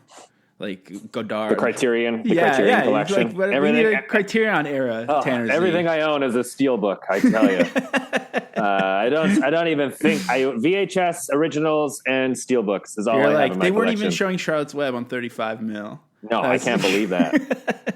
I cannot believe they weren't showing the Criterion version of Charlotte's Web with 20% more spider. That's what I wanted. Yeah.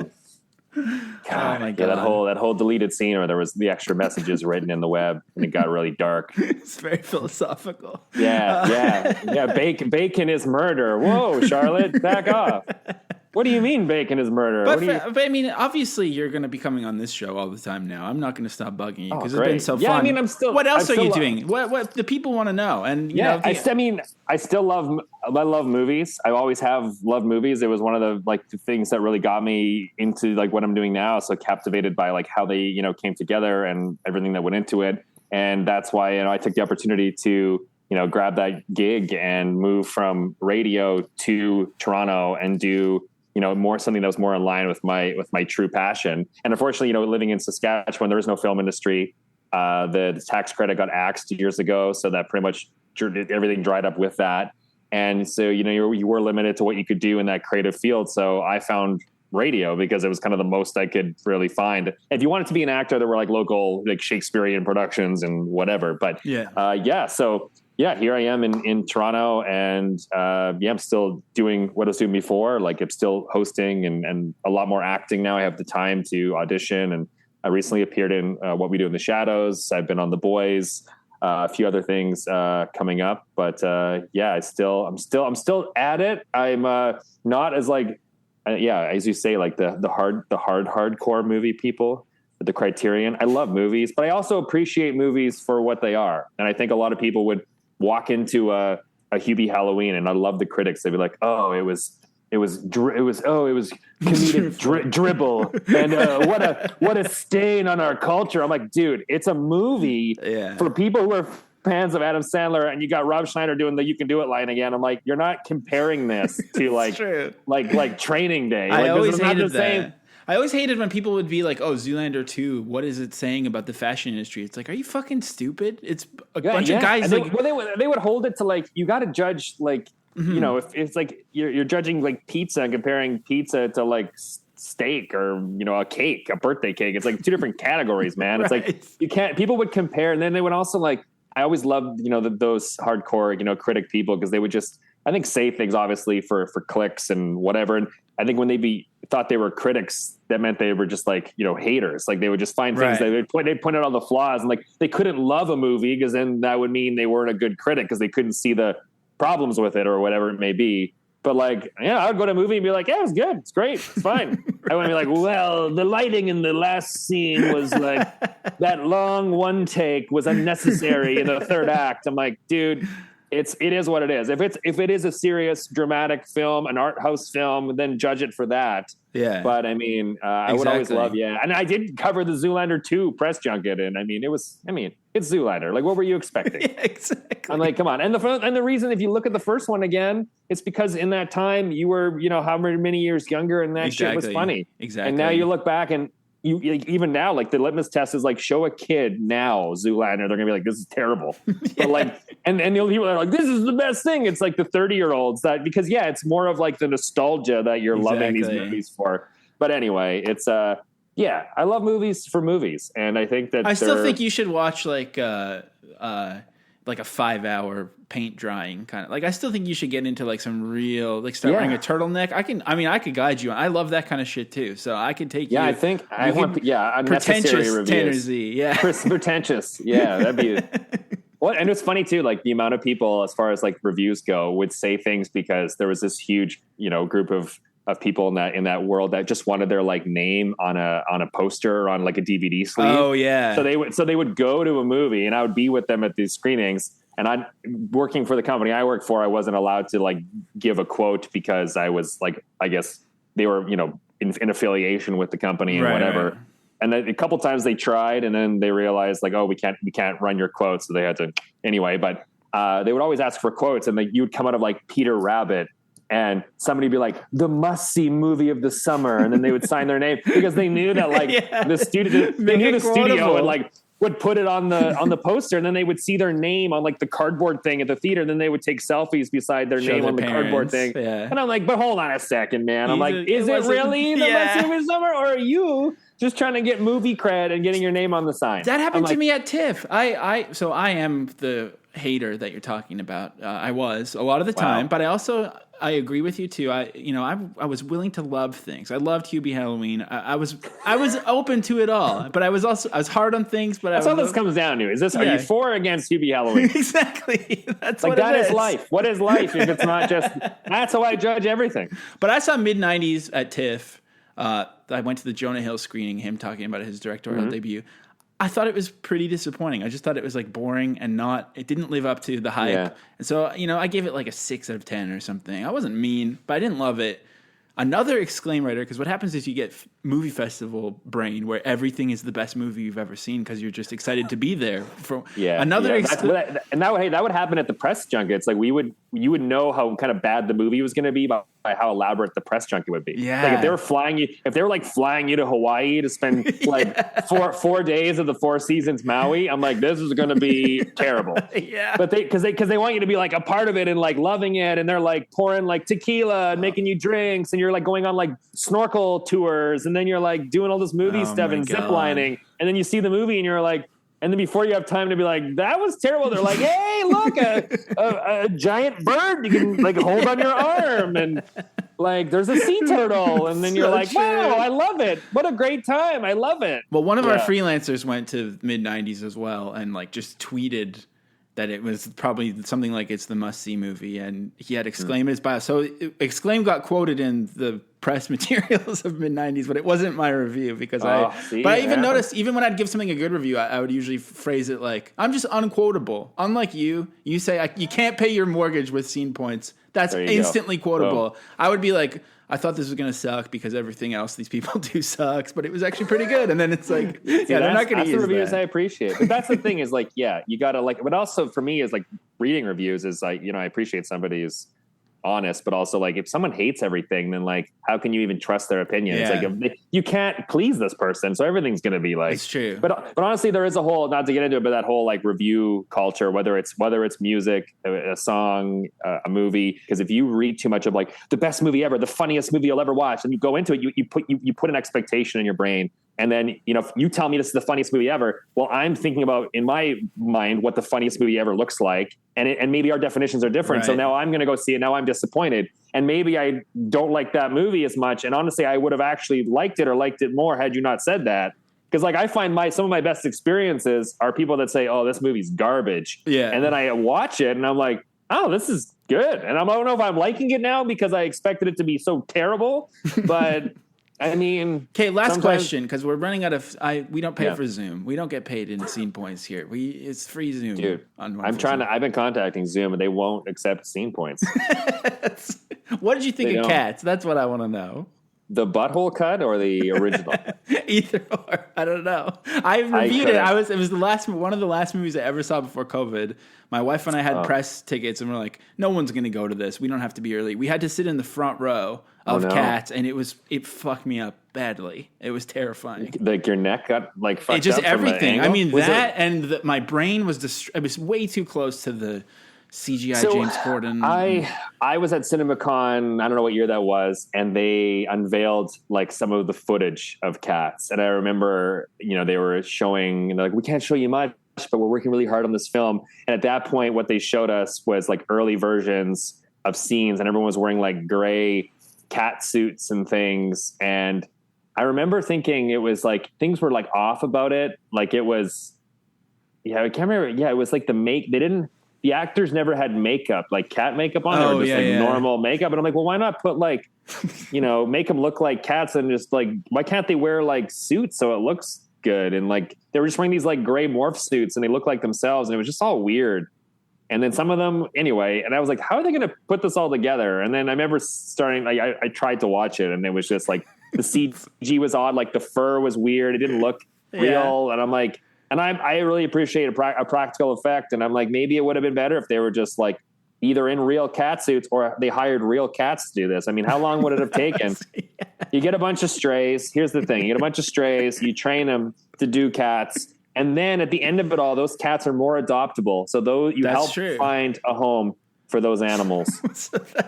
That's the final word from Tanner Z. Thank you so much, Tanner. Hey, we appreciate it so much. I got a bunch of cats to train. I got to get out of here.